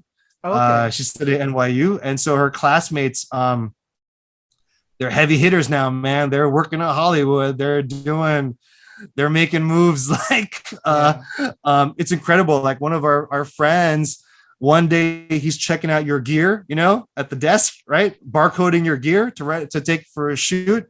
Next thing I know, he's directing The Wire. Wow. I mean, and these are the guys you're just hanging out with, like, you know, and so that was, again, the privilege. You see these guys. I mean, one of probably the most famous guy who was a year in the class below my wife's class. He just directed the latest James Bond movie. Shout out. Harry Yo, who was the Fukunaga, Wire man. guy? Because I worked on the Wire. Seath Man. Seath. Okay. Tall guy Yep. with the dreadlocks. Yep. He's yep, awesome. Yep. Yeah, I worked he's awesome. the last 2 seasons of the Wire, and I was a regular the last season of the Wire. Yeah. Oh my god! You see, you're in the front of the camera, right? Yeah. Oh my god. So Yep. yeah. So I don't know if you saw him, but Seath Man, he was the guy who was working More than on likely. that. More than likely. I remember Ernest Dickerson a lot. Oh yeah, of course. Yeah, the legend. Yeah. The legend, man. Ernest Dickerson, Spike Lee's cinematographer, right? Exactly. Yeah. Well, yeah. Small world, my friend. Small world. Small world. Actually, I'll tell you a secret. Spike Lee was actually I had the honor of having him be one of the mentors on my first feature. Oh wow, that's super cool. Yeah, he and actually there was 2 of them. So Spike Lee was there, and the executive producer and writer of Blade Runner. Oh, Hampton Fancher. Yeah. That's those great. 2 guys actually gave the time of day. Amazing. And they're awesome. Yeah. Like talk, man. And this whole time we've been talking they're, about amazing teachers. Hell, yeah. Oh my God. You had yeah. Yeah, no, they're awesome. I mean, I'll tell you, like Hampton Fancher, right? The guy who did, executive producer and writer of Blade Runner. I remember we had a consultation with him, and he had a class schedule meant to be like 15 minutes, right? The man literally locked the door to his classroom, and he hung out with us for 3 hours. That's so dope. That's so dope. And I was like, "Didn't you have a class?" He goes, "I'm with you guys right now. You guys need my help." And I remember it's a funny story. Talk about critiquing again. Like I've never been thrilled to have a script have every single line have a red mark on it. Okay. I mean, it was full of red marks, but I was like, oh my God, Hampton Fancher read the whole thing. You want that real input, because our friends aren't going to give us that real input. So we need others to like just tear it up to pieces, in order to get into the greatness. Yeah, but the tearing up is one of love, because I realized when I was reading the comments, right? It was like goading you. It wasn't telling you this is wrong. It was like, is that all you got? Yeah. It was like it was constantly I was like, really? Is that it? Is that all you have in that brain of yours? It was like that. It was never prescriptive, right? It was like it was very like it was just kind of like pushing you along, and that was like brilliant, because again, they didn't tell you how to do it. Right? You got to find your way. Like, I'm not going to write this for you. Right. But it's giving you that, lighting that fire, being like, okay, I got to work harder. I got to think of a better scene. I got to think of a better way to tell it. I got to think of, and so that was amazing. So that's what we got from Hampton, and Hampton's off the hook. I mean, I don't know if you're a fan of even the second Blade Runner. He didn't write the script, but he wrote the story for the second Blade Runner. I'm like, this guy's another level of genius, like to think of how to spin a story that way. I mean, whether you love it or not, right? Like he took an angle which I did not expect, on that sequel, and all the questioning, the constant questioning is still there, right? And the same thing with Spike Lee. Spike Lee was probably the most awesome in the sense like he gave like such real world advice. Yeah. Like I remember the first like hanging out, we were there, and on the story, and also of opinion. I remember this also said a lot. Like for all you artists out there who are getting burnt, getting hit by like criticism, right? So I remember I asked Spike, so hey Spike, so how's the script to you? Right? He goes, the script's fine. Why? I'm like, well, because Hampton had comments, right? And he goes, why? What was his problem? like he was so blunt about it. And I was like, well, it was this, like, yeah, but it was the wonderful thing. And I keep on getting this from the best teachers, right? Even in my high school teacher, like at a certain point, like you're an artist, you have to filter the critique on what you can use, right? It's not like you must do all this stuff. I'm just giving you feedback. You take it. It's up to you how you take it, right? You don't have to follow this advice. I'm just giving you my blunt opinion and what I think might help, but you don't have to take it. So seeing that with the same project, you have these 2 like heavy hitter mentors. I mean, oh my God, right? What a privilege. And, one guy's, but you realize because they have 2 functions, one guy's really prodding you to like, hey man, fire those neurons, like fire it. And the other guy was like, I want you to make your movie. I want you to be able to make it.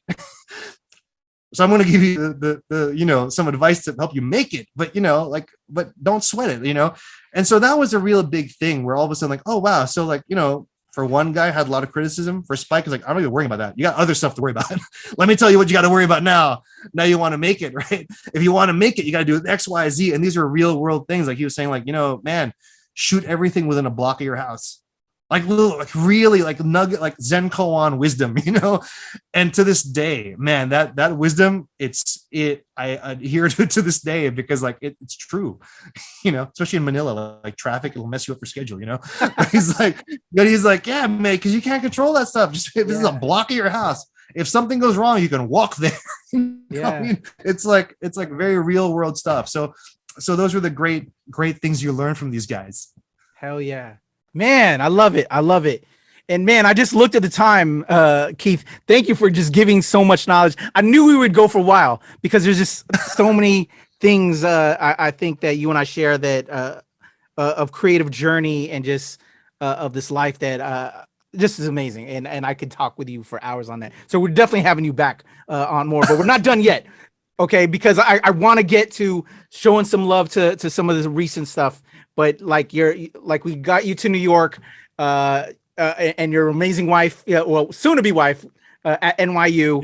Yeah. What took you from New York to then, to just then, you're now on that trajectory. You're working in the film industry to I don't know where you went. Did you go out to LA or was it New York to the Philippines? Just to move it along a little bit to get to how Illumina. I know I was gonna mispronounce the name. To some of your recent work and just again further along your career, and then OFW. I don't know if OFW came first as the comic and then Aluminum, or and again, I'm sorry if I'm brutalizing. Is it Alimuom? You mean Alimuom? Okay. Alimuom. Yeah. Amalumam. Yeah. Alimuom. It's that scent that you smell after rain, right? That pungent smell. Nice. So so then take me on this journey, my friend.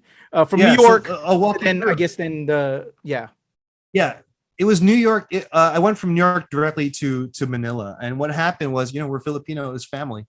Yeah. Basically, what happened was my mom got ill, and I remember she got really ill, and I remember, when your mom asks you to come back, you do. Okay. It took me a while. It took me 2 years to come back. I had to, because it ain't easy, right? But it took me 2 years to come back home, right? Which is probably the best thing I could have done because at least my eldest son has a memory of her, before she passed away.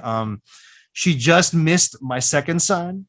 Like she just like literally missed him. By just like a month or a month and change, I think, but it was good because I think it also, gave, it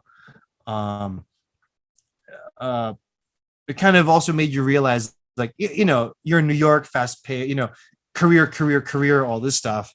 And then when life hits you, right. And you think like, what are your priorities? It's like, you got to go back to your mom, especially someone who's been supportive as mine has been, right. You go back. So, and a lot of things that happened. I mean, my New York days were intense too, because I was there during 9/11, I witnessed that. That studio office, like if I look down the street, I see the buildings every day. And then one day, it's gone, right? So a lot of things have happened. These kind of traumas, they're indelible. And that also I think made me connect to my dad a little bit because I mentioned before, he grew up during the World War II. That was an abstraction for me. But when I lived through what happened in New York after 9/11, it's like, oh, we kind of, okay, there's this, there's kind of an understanding now of like what life is like in a kind of a war zone. Right. And so that was kind of nice. And so came back here. And what's crazy was the very, very first studio film that I did after coming back, it literally resurged again last week here in the Philippines. So I made this film. I guess it's a rite of passage. Everyone has to do an erotic film here in the Philippines. The Bomba film, right? That's That was my first. Yeah, that was my first studio film, and so it's for Viva. And so a week or week and a half ago, I was really stunned. I got a message from a fellow director, and he was talking about this film, and I had, we did this after I came back. This is more than 10 years old, okay? And I was like, wow, where'd you see this? Like, he's like, dude, you're trending right now on Viva Max. And it's trending right now. It's like in the top 5. And literally, like, I was like, huh? And I checked it out. Like, it's the only, like I call it classic now. It's a vintage, right? It's it's the only new film that's on the top 10. I mean, it's the only older film that's on the top 10 right now on that streaming platform, right? It's a movie I did. This is the first movie I did when I came back here, right? So I'm happy that it's good enough that it's still, revived itself. So that's what's happening right now. Like literally, the very first, commercial film I did is back out in circulation. Right. So that's on Viva Max. Anyone who's got, who's feeling in the mood, can check out the film. It's called Room 213 or Room 213 on Viva Max. It's on there right now. It's actually funny because this is the one film, because Viva's one of our big producers. They have a long distribution arm, right? I remember this film. Remember when Netflix was still sending out DVDs? Yeah. Okay. I remember this is the only film I had at that point that's on Netflix. And so my high school buddies were like, oh, like you're making these movies, and even my cousin from LA, I couldn't believe it. My cousin was like, hey man, this movie's at the library, at the public library. I'm like, what? Wow. I was like, say what? I was like, what's your librarian been stocking up on? So so all of a sudden I'm making these strange movies here in Manila. but that was my very first film, Room 213, erotic drama for Viva. It's all, if you guys want to check out, I posted some images from it on my IG, so you guys can check that out. But yeah, so that's kicking around again, and at the same time, again, kind of luck. At the same time, I got into animation, pure luck, because I literally, fresh off the plane, and one of my wife's former students or something said, hey, we're looking for a script consultant for our project. Can we talk to Keith? Right? I don't know what it was. And then I find out, oh my God, it's the first 3D CG animated feature to be produced in this country. All right. It's called RPG Metanoia. And I was there in their development stage. I mean, I remember they had been toiling on it, I think, for a few years already. And I finally got together with the director, Louis Suarez, who just had another baby, by the way. So congrats, Louis. Shout out to him. He's growing his family, and he became a good buddy afterwards. But so I got to jam with him, and I was like, we got to make. And all credits to Louis. Okay, Louis is really the man behind this. But my job was really trying to help him, find a way to articulate the film he wanted to make on the page, right? So I workshopped the thing with him, and literally a week after we hand in our draft, they get picked up by Star Cinema for production. They got greenlit, right? And then fast forward years later, it takes a long time to do animation. Years later, it comes out, and it's awesome. I mean, it's still to this day, it's one of the always in the top like best films in Philippine history. Like, it's there. Wow. RPG Metanoia. I mean, also it's unique because it's the first, CG animated. I still think it's the only CG animated feature because it's so expensive to make, right? But it's RPG Metanoia is the title. And shout out to Louis, he did an awesome job, and he made that happen. And it was something that was great because that film, it's so. I'm biased because I helped out in it, but but it was a thing where even my nieces and who grew up in the States, right? I remember they visited for Christmas and it was in the theater. And I remember I took them there, you guys want to watch this because, you guys are experiencing, Philippine Christmas time movie theater going experience, right? And they went there, and even my niece totally got it, even though she doesn't speak Tagalog, I mean, she was like, oh, the values and the stuff there. And it looked like a Pixar film, right? It was in the vernacular that she understood. And she's like, oh, I totally get this, And so that was really, really great. It's probably to this day my only G-rated movie that I've got involved in. But yeah, so that was cool, and that also kind of gave me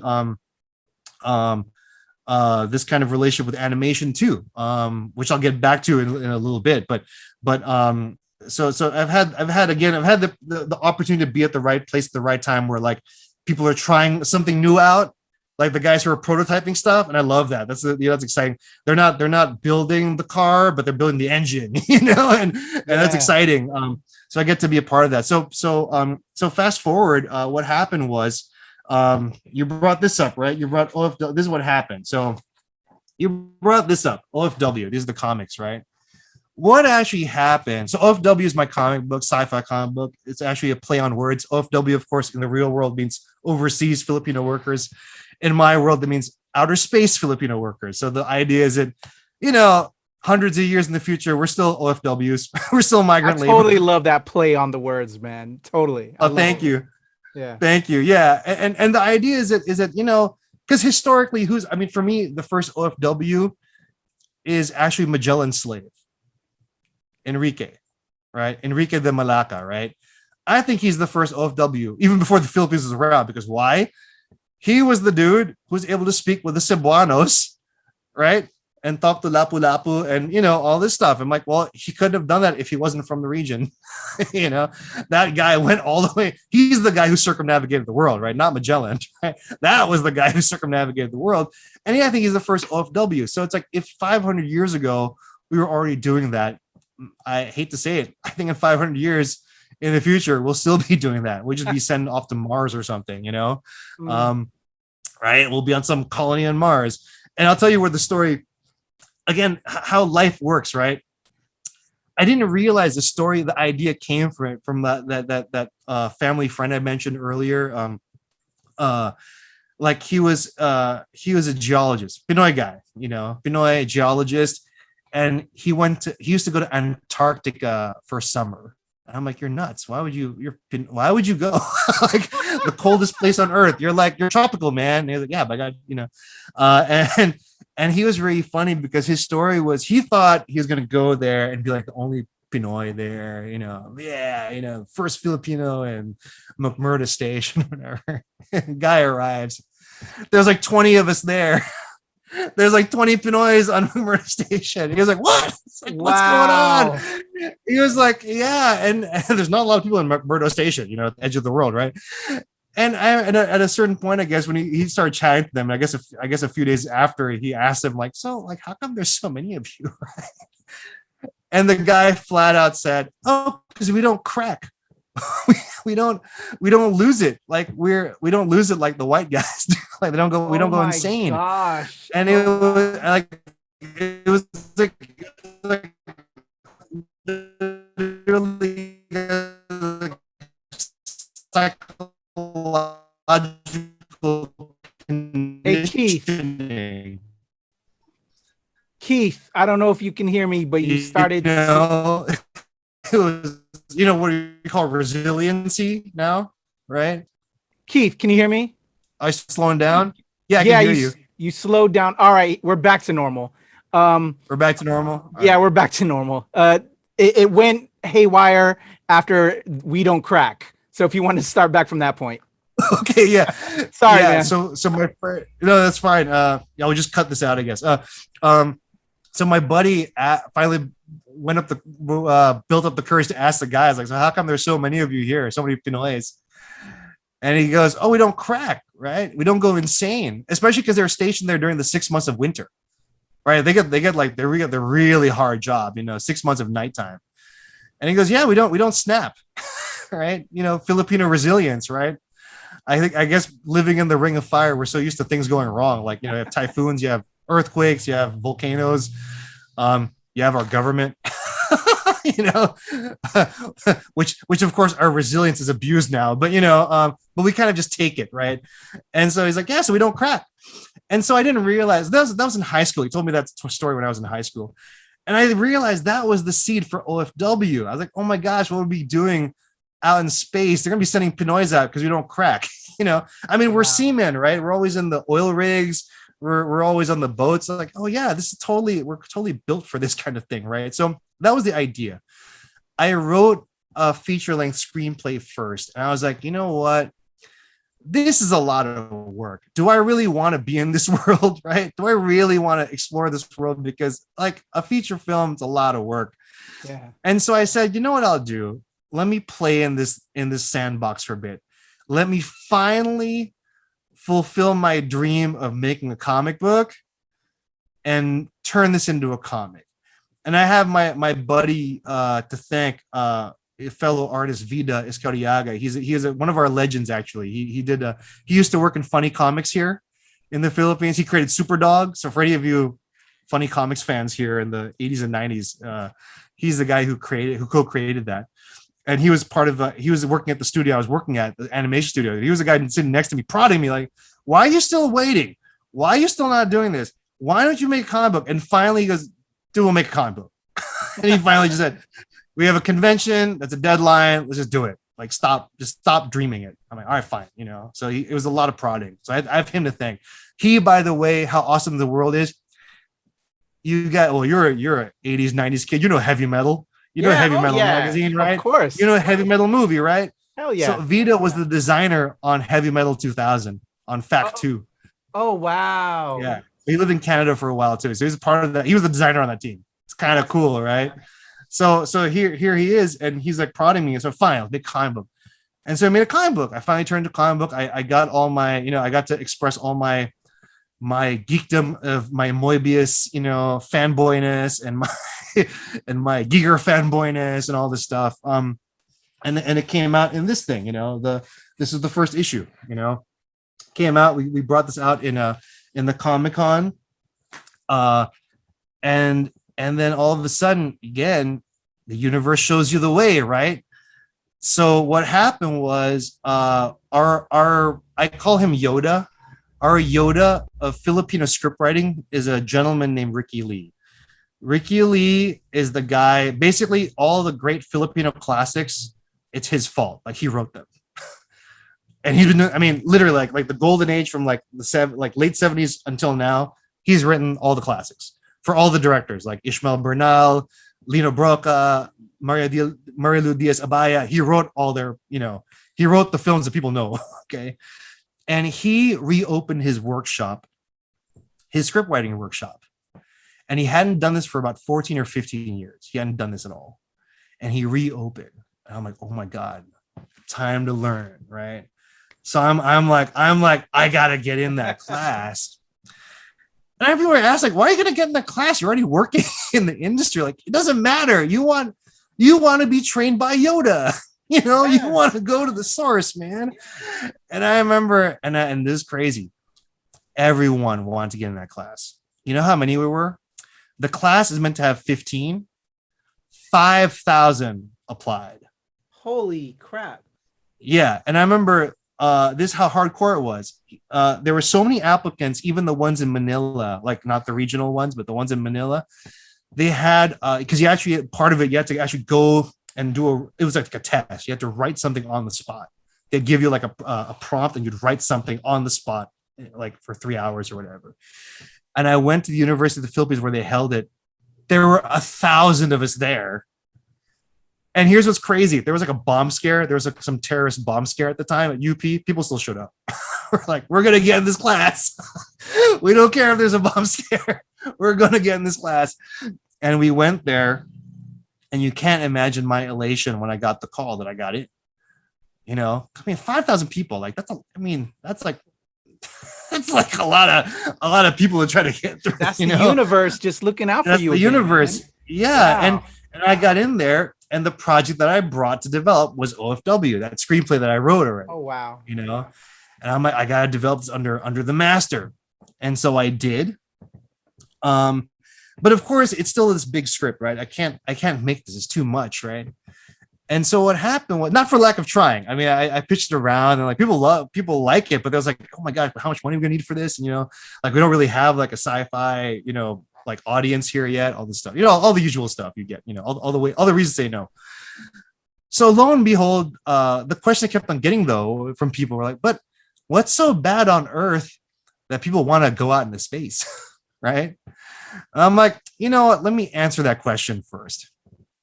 And I started writing the script. This would become Alimuom. right? This is the script that would become Alimu'am. And I'll tell you how, again, the universe shines upon you. I'm thinking of writing, making the answer to this question. I'm at a party. Okay. I'm at a party at some event.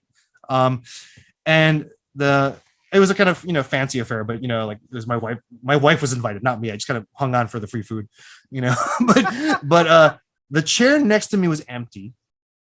And the gentleman who came to sit next to me turned out to be this gentleman named Hil Carandang, who is considered the godfather of Filipino organic farming. He's been talking about this since the 70s, like before environmentalism was cool. Wow. Okay. This is the guy the universe plops next to me. All right. So we're talking. You're like organic farming. Let me chat to you. And I start asking him questions. And literally within 30 minutes, we've gone from like organic farming to like peace and order to like, really big social issues. And I'm like, this is the movie. This is the movie I'm writing. Okay. That's this so is it. Absolutely crazy. And because of that conversation, I mean, it was one of the rare, it does not happen often to me. It was one of the rare scripts I really wrote really quickly. It came out, it just kind of just spewed out of me, it was just kind of, because I guess all the things were there, right? It was just, it was like finding a way to get it out. Now, again, I'm like, deadlines help, for those guys who are afraid of deadlines help. So there is a deadline for a festival called To Farm. And there's an advocacy festival about agriculture. And typically the stories they do are like, they're stories set in the farm, in the provinces. And I'm like, whatever, nothing, I will lose nothing by submitting this. But chances are they're going to look at this like, what the hell is this? Chuck it away, right? What is this? What's this sci-fi? What is this nonsense? And, so again, no expectation, right? I put it in there, I tried. Oh my God, you get a call back to pitch it. I'm like, you guys read the script? Maybe you guys read another script with the same title. Like, I'm like, this is the sci-fi one, the crazy bonkers one. Yeah. No, yeah. This is the one. All right. So I go in and pitch the thing. And I remember like, it was one of those things where, again, I'm feeling full of myself because I'm thinking like, all right, I got the team together and I'm like, all right, we figured out how to make this like fairly ambitious film on this really short schedule, right? And they're like, great. Can you do it faster? I was like, what? Say what? Why? Why are we gonna do it faster? And for all you guys who are like idealistic about filmmaking, this is sometimes how it works. The answer was, well, our problem is we already booked the cinemas, so can't change the booking. Film's got to be ready by this date. Right. Oh, wow. And I remember I had to do this really quick calculation in my brain. And I was like, and it was a good thing because I knew the team, right? The team was there. And because I remember, this is what it was. I remember if I said no, there's no movie. If I said no, I can't do it that time schedule, you don't get greenlit, right? I knew it. I knew that's really what they were asking. Like, for us to greenlight you, can you do it by this date? And did quick calculation in my head. I'm like, yes, we'll figure it out. Right. Yes, we'll figure it out, but yes, we'll do it, And so lo and behold, we got a movie. We got this crazy bonkers sci-fi film that's set in the same world as my comic book. It's set in the same world as this thing, right? But set on Earth, and we're off to the races. And so here I am working, and again, I think like there's again how the universe conspires, right? There is no reason why I should have had the team that I had on there, because we had this tiny budget. I mean, literally, this would buy you lunch in New York. I'm not kidding. Like, our budget would buy lunch in New York. Okay. Yeah. And the team I had, man, I had one of the veteran production designers who does all like the big budget historical films.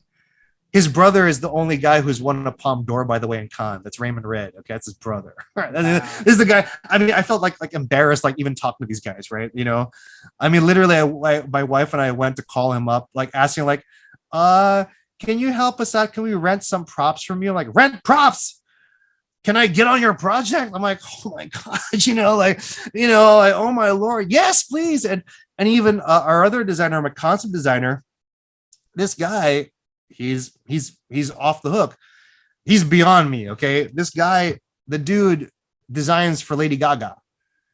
The guy created the muscle suit for Marry the Night, the music video Marry the Night. That's his. He fabricated that thing, and he designed the thing. His name is Leroy New. He's known in the visual arts. That guy's very well known. Okay. I mean, he's on the cover of he's also a very, very handsome guy. You know, he's on the cover of magazines every other week. On the cover of magazines, he's got, you know, all these features. He's known as an artist. He also worked as a production designer for film and TV. There's no reason why this little tiny movie should have this guy on there. But he's cool, and he's a friend. He's like, yeah, man, you know, and so it's like the world will help you, you know. So for all the artists who are like really afraid and stuff to just get out there, like, you know what? If you get out there and you kind of will it into existence. I kind of believe that now, you know. If you really are positive about it and you really think like it can happen, you know, it will be hard, but it can happen. People will come help you because I realize half these guys are like, when's the next chance I'm going to get to work on a serious Filipino sci-fi film? Because usually we have like comedies and stuff. Usually like we mix it up, you know, it's comedy. There's a like sci-fi rom-com or a sci-fi comedy, right? But there's like a straight sci-fi film. And they're like, when's the next time I'm going to get the offer to do that? Right. And so that's why they went in. And I think that's why they got excited about it. And that's what happened. So you got this awesome team of guys working night and day. I mean, it was hard, you know, we had to work on a schedule, and we literally, I mean, I probably shaved a few years of my life delivering that film because it was hard. It was really hard. Because it had special effects and everything, you know, and it was pretty heavy, and it worked out, thank God. But and look at what happened. Like, we make this little movie. It had the chance to screen at San Francisco just the other week. Right. San Francisco Public Library is really kind to share that. It's actually screened in San Fran a bunch of times now. Like during the pandemic, I realized its purpose was it was kind of creepily, kind of uncannily prophetic, because I have people walking around in gas masks in that film and stuff. We did this right before the pandemic. It was 2018. You know, I had no idea it was going to happen. Right. Yeah. But like all of a sudden the things that we were talking about are kind of real. Like everyone's on Zoom, like we are. Yeah, you know, all the long distance relationships are on Zoom. I'm like, oh my gosh, we kind of have Zoom on. There was no Zoom yet, but we kind of have our version of it in the movie, you know.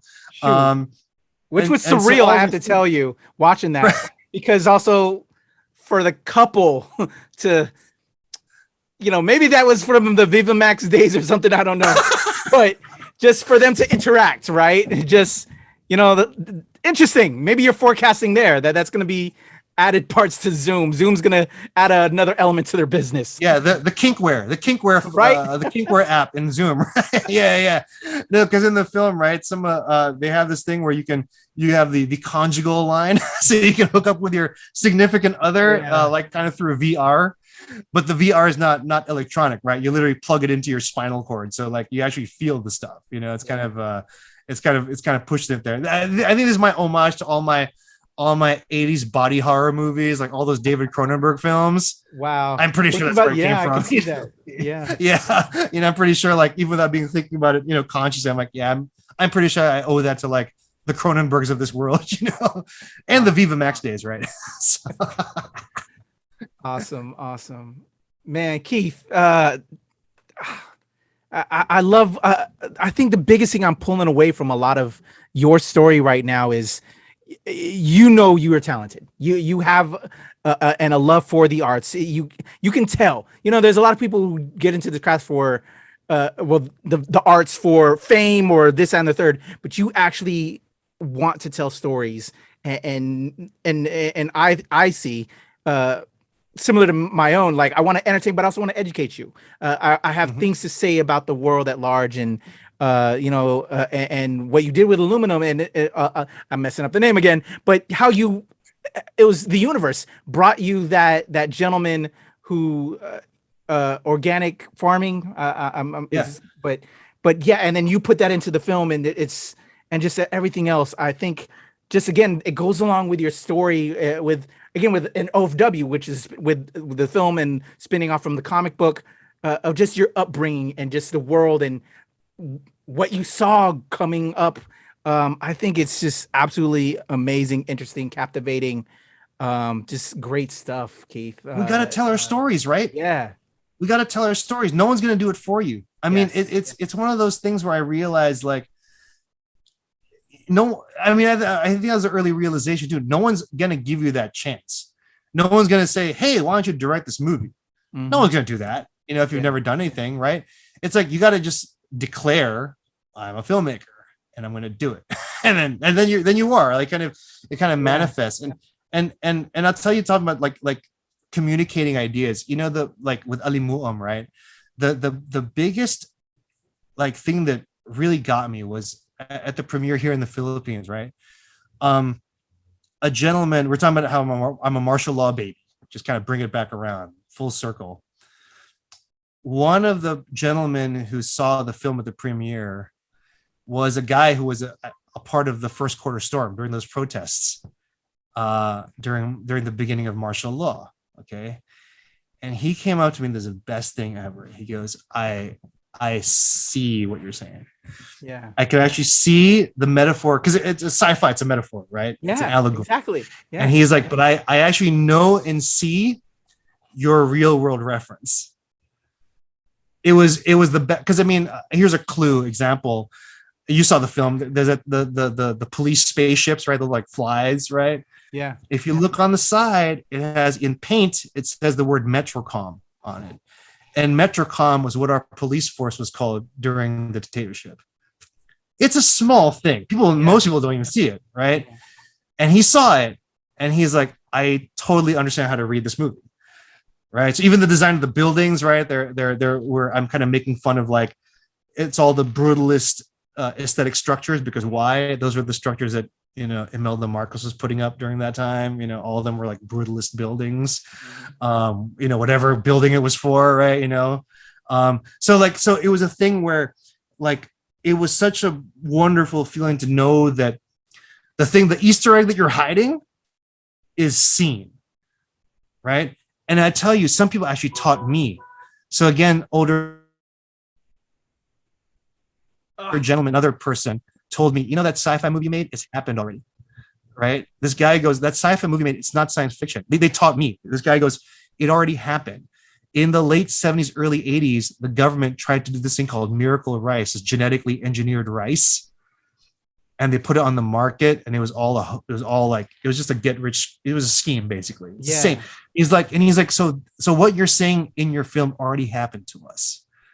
And I was like, no way. I was like, oh my, I didn't even know that. Yeah. I felt bad. I didn't do my research, you know, but I was like, oh my Lord. And so that was a thing where, again, bring it back around, you know, as a martial law baby, how can you comment on this thing that helped form you? And then to know that this imaginative thing that you made kind of refracts back through the people who live through it, through their eyes. Yeah. That is priceless. Yeah. That is where it's at. I mean, you know, that's something that the universe gives you, and you just be thankful, because, like, it's not about box office, not about, I mean, like, you know, it's not that, like, it's being able to communicate with another human being in like a real way, like not just entertaining them, like, you know, you've distracted them for like an hour and a half, right? It's like really, like, you've connected in some real deep way to someone you don't know. Yeah. That's the gift that art gives you. Hell yeah. That's why I love it so much, I think. I love that. Same, brother. Same. Oh man. That's so great. That's so beautiful. Dude, like I said, I could talk to you for hours. Like, there's so much more stuff. I have to have you back when time permits, man. I please, I'll find time if you can find time, man. There's so much more I want to talk about and get into, just with our art things, with our love with our Philippine creators that got into the industry that we spoke upon a little bit earlier, and just some other kind of topics that I think, you know, I grew up a Philam, you know, here, knowing very little, trying to get into our culture and our history. And that's also kind of like why I brought together ShoPowSho last year as pandemic was, you know, popping off. You know, I'm an actor, filmmaker. I do a lot of security industrials, being I live in the DC area, right? As a filmmaker, and I'm an actor as well. But you know, you get depressed when we felt like the world was ending, right? So I was like, okay. I concentrated on family and friends because that was the most important thing to me. But then after a while, I had people that pushed me to like, man, let's do something. Well, you've always wanted to do something that showcased our Filipinos and just how beautiful our people are, right? So I was like, yeah, you know what? Let's do. I know how to get people. I've done interviews for the Nerds of Color, and I also have a pop culture show I do in RW. Let me just interview these guys through Zoom, and I've been seeing how we can connect. Like you and I are connecting right now, all the way in the Philippines. Me here in the DC area. It's amazing, and my thing was always and still is a goal. Is to tell Philam stories, Filipino stories, and now thank you again, Keith, for allowing me to share your story and being part of this tapestry. And if I don't get to turn it into big budget features like I want to do with Lapu Lapu and Larry Itleong and just so many amazing women, right? Larry Itleong is gonna be the best movie. I'm telling you, right? Right? Yeah. It's gonna be the best movie. Yes. For people who don't know him, look him up. Yes. That guy's a legend, and he's kind of character too. Exactly. So like, yeah, there's so many amazing us throughout history that just hasn't been put on the big screen yet. But if I can only do it in a small fashion by just doing podcasts, because like your story as well, man, Keith, we're living history. And I've been blessed to have so many of us on here. And I thank you for joining my ShoPowSho family to share with that. And I look forward to hopefully collaborating with you and sharing more stories with you as well. So before we get up out of here, you're my longest interview, by the way. So congratulations, you just made that. See, but like, I'm again, sorry. Apologies, everyone. I don't shut up. It's a no need, man. But again, an honor and a pleasure. But the last question we ask is if you had to give a TED talk, because I am the Nerds of Color, NRW Nerds Rule the World. What are you, we already clarified you're a super nerd. If you had to give a nerd talk on any particular subject, or if somebody was to contest you with your nerddom on anything, thinking that they know more on this than you do, what would that be? See, I'm like a fake nerd. I just act like I know a lot of stuff. I really don't. Like, you start talking to me about like what happened on issue 327 of this. I'm lost. I'm like I'm blown out of the water. It doesn't have to be the straight pop culture stuff. It could be also, we've had people about politics, nerd about stocks. It could be all of that. So yeah. What do you know more than anybody? Knows stocks. I know nothing about that. No, I mean, I don't know a lot. Here's the thing. I am still learning. I don't know more than anyone else. I really don't. I can nerd out on the amazing people. I think the guys that inspire me, who've broken into all these different medium, in everything you have, we were talking before, like you have your comic book artists like Will Sportasio and your Steve Gans, and you have people in film. You have Ronnie Del Carmen, who's in Pixar, who now broke away from Pixar to do a Filipino animated feature for Netflix. Like, how awesome is that? And I didn't even know he did comics before that. I had the honor of meeting this guy, and he was like, I didn't know he did comics. Dude has an Eisner. I'm like, what? I'm like, that's before you went to movies? Trying to get the date. Yeah. Yo, that's awesome. Ronnie Del Carmen, he's the man. And all these guys, and there's all these other guys doing like short films and art films. People don't realize, like, Filipinos, like, we have our own mainstream industry, but man, we are totally all over the international scene. We have so much respect for our filmmakers. They might not get love locally, right? But in terms of the international stage, we have a lot of, so I can geek out on those things like, because I've had the privilege to know some of them and meet some of them, and the ones I don't meet, I meet their collaborators. I try to work with them. That's my way to sneak them in. Like, I'm like, the titas and titas, like, Tita, you want to act in my film? And during our breaks, I want to ask you about everything you guys did on that movie, and I've met some really amazing people that way. Some of them have passed on now, and you get their stories from their collaborators, and it's magic. Yeah, it's magic when you get to meet the guys and they share with you what happened on the movie that's a classic to you. Yeah. Oh man, that's like you feel like you're Indiana Jones uncovering treasure. Yes. Yeah. So I can nerd out on that stuff. I love it, Keith. For the people that are also listening to this, we also leave them out with our socials. I will have it in the description below. But for those listening, how can they follow Keith? And now my fans are your fans, and they want to just check out more that you're doing. Yeah. So, okay. Well, the comic book is actually now, you can read it for free. It's on Pen Lab. Just look up Pen Lab. It'll show up and just Google it. It'll show up there. Pen Lab, Outer Space Filipino Workers. You'll get, I even released a new issue, just the other week. So you got a fresh new story there, or at least a part of a new story there. I have to finish it. But that's on. You can follow me on IG at Sicat Keith. I post a lot of the art and film stuff there. On Facebook, you can go look at my production company. It's called Kino Arts, Kino Arts, and you can look up on the Facebook page. And all of our different movies usually have a page themselves. So there is an Alimuom page as well, ALIMUOM, Alimuom.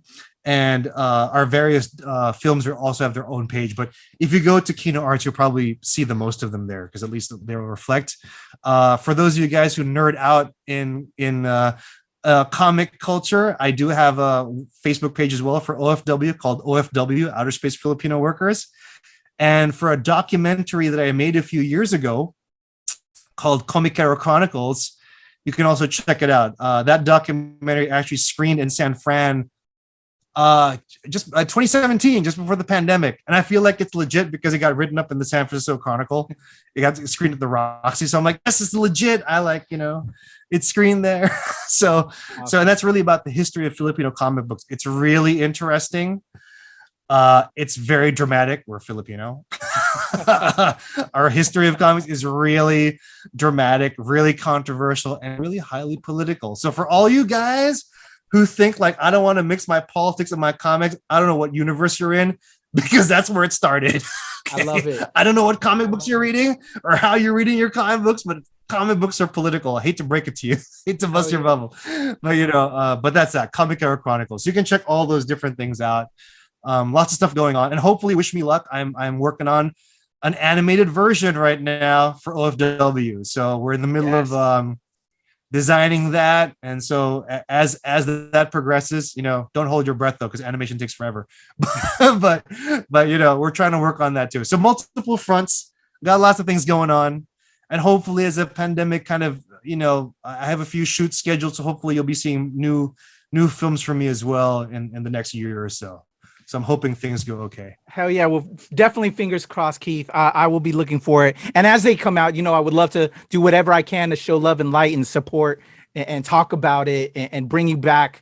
And then also going back to the Comicero stuff, teaser, hopefully, I kind of talked to Keith a little bit about that right before we started. I definitely want to do a Philippine spotlight, a ShoPowSho special episode where we kind of give love and light to those amazing creators of ours that have been just destroying the industry for years, but people aren't aware of them. So definitely would love to have you back to talk on that and with the input that you got while doing Comicero.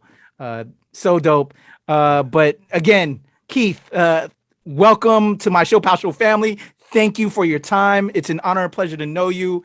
And I look forward to hopeful collaboration, man, and just building and giving love to our people and spreading out the greatness that we all are, Keith. Salamat po, my brother. Kuya Keith, Hey, for me, man. Your boy, Kuya P, because we're going to sign off out here. I don't have the ates to do the final sign off, but a lot of great lessons learned with the amazing Keith Sicat. Please check him out. I have the information in the description below, and you just heard it from his mouth.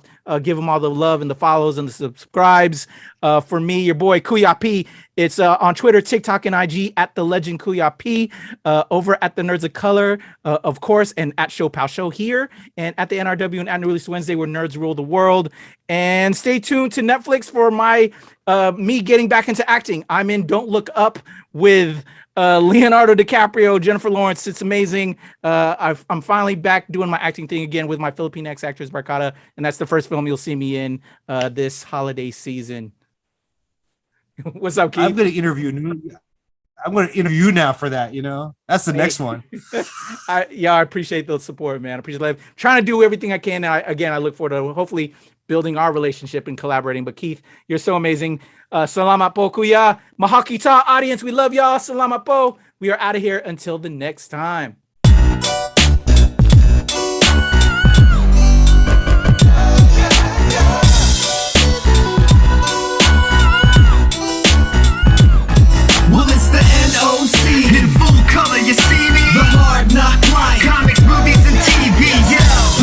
culture with a different perspective. Watch it on your screen, hit play, so check this. This is the hard knock life, but not the chica kind. More like the people in the world seeking perspectives with a different line. The kids who share their interests together with a similar kind. When they said John Glover for Spider-Man, they didn't mind. The activists, directors, comments and the lectures, fanboys, professional artists and professors. Maybe a nerd who's just like you, talking about the things that you like too. So I invite you to the NOC. In full color, you see me. The hard knock life, comics, movies and TV. Yeah, pop culture with a different perspective.